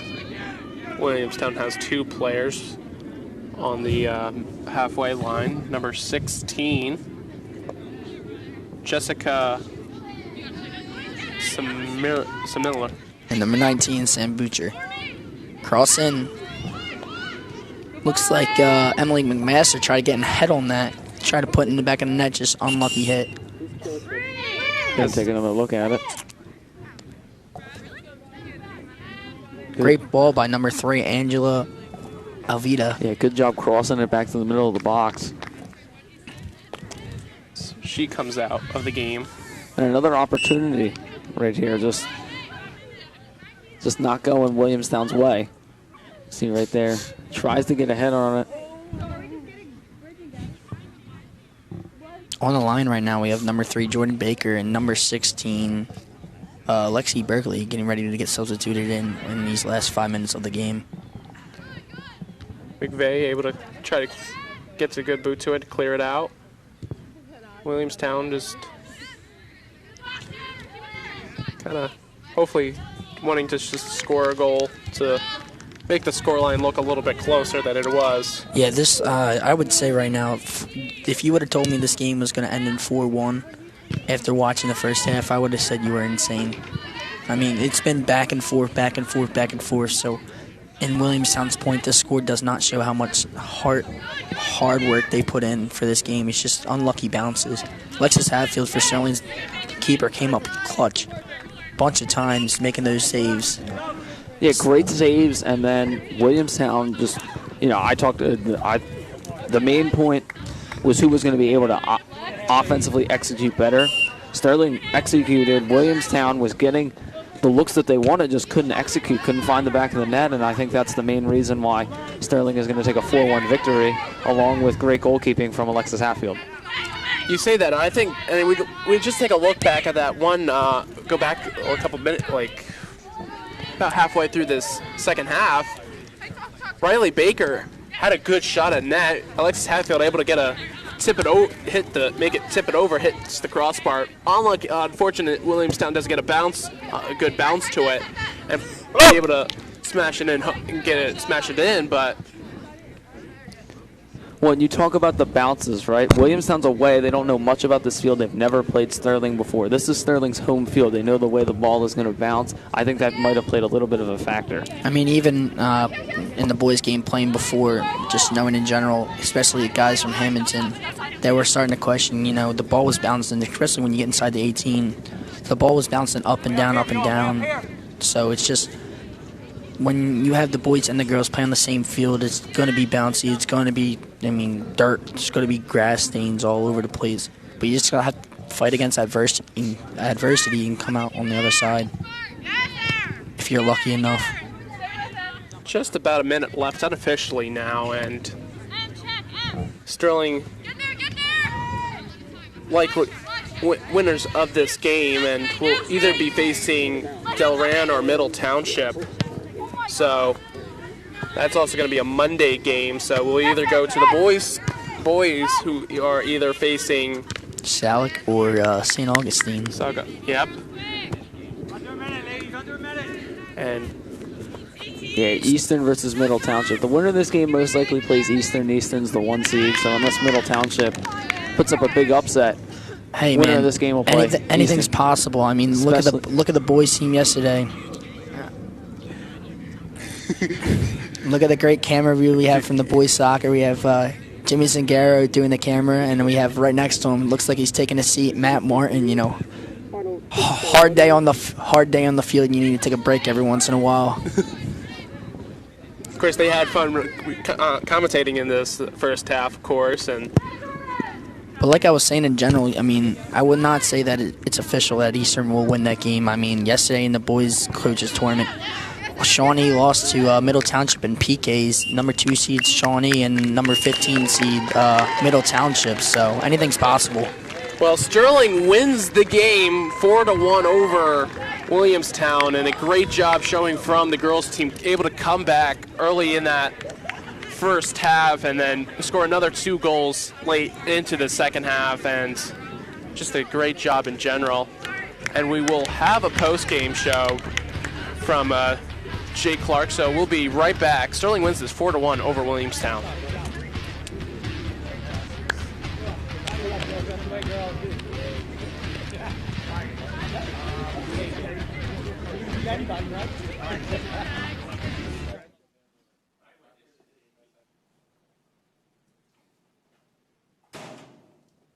Where were you? You were supposed to meet me at my locker. I had to get my books. Let's go. Where are we going? Don't worry about it.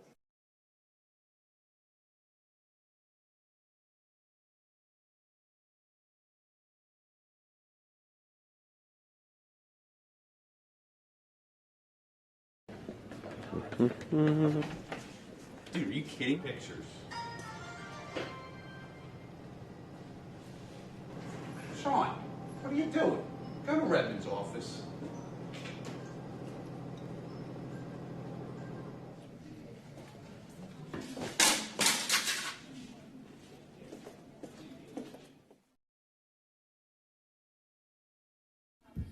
Cinnamon butter. This is mine now. That was mine. Hey, give it back. No. Family will be cared for. Give it back. Give it back. Give it back. Oh, a pillow. I should whack you with it. I'm telling Mom. I didn't mean it. I'm sorry here. That's it. It's okay.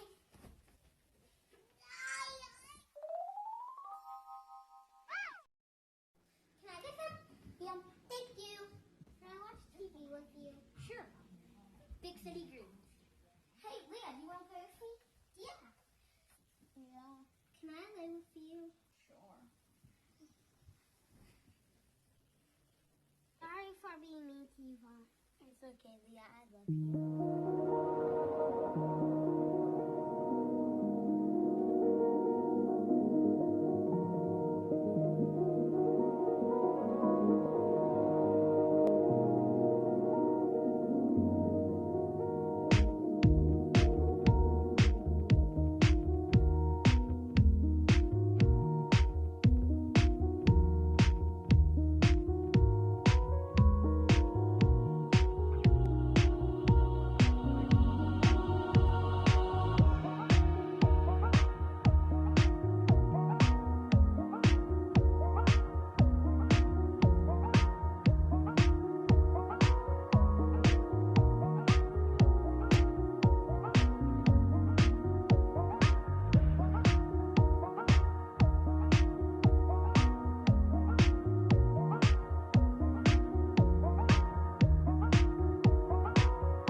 oblivious to the facts and supportive of the fiction.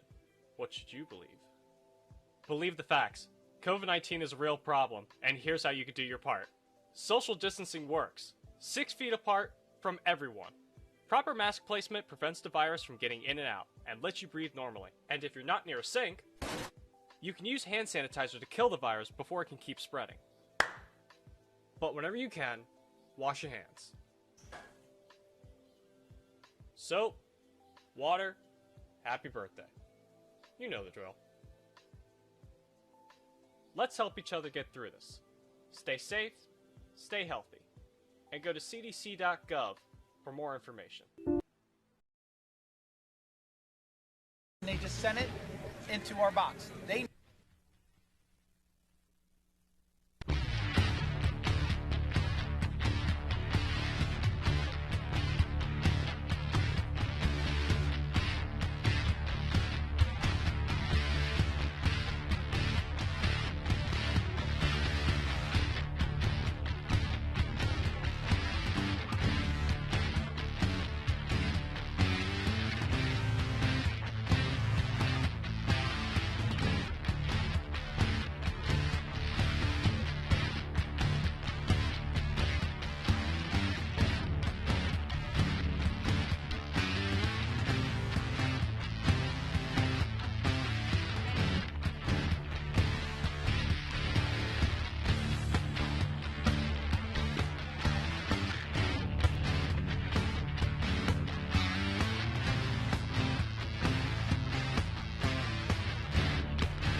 And we are here with the post-game interview here with Gabby. Gabby, how's it feel to come out here, get a nice 4-1 win over Williamstown? It's a great feeling to win our first Coaches Cup game. We've never done it before, and it's amazing to do it as a team like this. And it's got to be really special. You guys are the first team to ever win the Colonial Conference. How does that feel to make history here up at Sterling? It's honestly the greatest feeling to be a part of something like this, so special. And our team, we're such a team. It's just an amazing feeling. You talk about the team, the chemistry and the communication seems great out there, and you being one of the senior leaders, how do you play a part in that?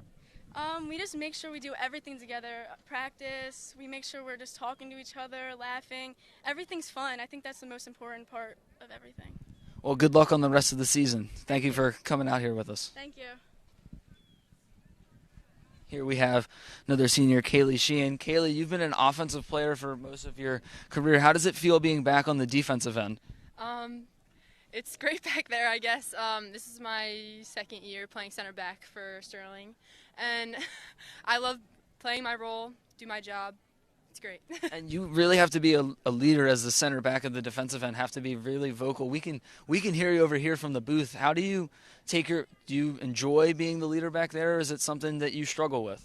I really enjoy it. I think that because I've played other positions, I kind of like know what's going on, and I love my teammates. I can see everything from back there, so I really love the role back there. And you and the defense did a great job. It was a great team effort, but you in particular, great job on the defensive end. How did it feel getting, that first goal and then able to bounce back afterwards? It felt great. I mean, we've had a few tough games recently, and going down 1-0, I knew that we had to really get it together and keep a positive mindset to get goals back, and we did. We kept it together, kept our heads up, didn't lose our heads or anything, and we played really well. Thank you for coming out, and congrats on the win. Thank you. Now joined by Ireland K. Ireland, you lead the team in assists with 11 assists. Your teammates got to love you out there. How does it feel, especially as a freshman, coming out and leading the team in assists? I think it's really great to just be on the field with all these great girls, especially as a younger girl, being having such great role models to be on the field, and that's why we're just such a great team, and it really shows how great we've done this season. And you talk about being one of the younger ones. What's the jump, especially from 8th grade to being a freshman, especially at the varsity level? I think it's definitely a hard jump because especially in middle school, you don't have that such great competition that you get now, but it goes to show you that working hard, it just gets you there. Yeah, and then, you guys win 4-1, really executed offensively. You did a great job in the middle of the field. Can you go into the sort of the game plan or the mindset that you guys had coming in here today? I think because we had 2 tough games this week and we didn't do really great in our games, we didn't want to lose. And especially being this first time being in a Coaches Cup, I think that it's we just need to show our school and how good of a team we are. Thank you for coming out here, and congrats on the win. We'll send it back over to John and Tank over at the table. And just a great game overall from the Sterling's team, able to bounce back, going 1-0 down or quite early in that first half. Of course, our next TV game will be on Monday. We're going to go back and forth to see who we're going to cover. It's either the boys or the girls soccer game. The boys likely you're going to will face Augustus. Yeah, most likely you will be facing St. Augustine. Oh, Augustine. Sorry, my bad. Of course, then the girls will likely be facing Eastern on Monday. I'm not 100% sure, but again, are we gonna wrap this up? Of course, Sterling is gonna win this 4-1 over Williamstown. With special thanks to Mr. K, Jimmy Zingaro, Matt Martin, Jake Clark, Justin Maroney. Special thanks for the tech crew for coming out such an early time, around 7 o'clock, of course, to cover both of these games. And that's going to do it for us. Sterling wins this 4-1 over Williamstown. I'm John Holland, and see you Monday.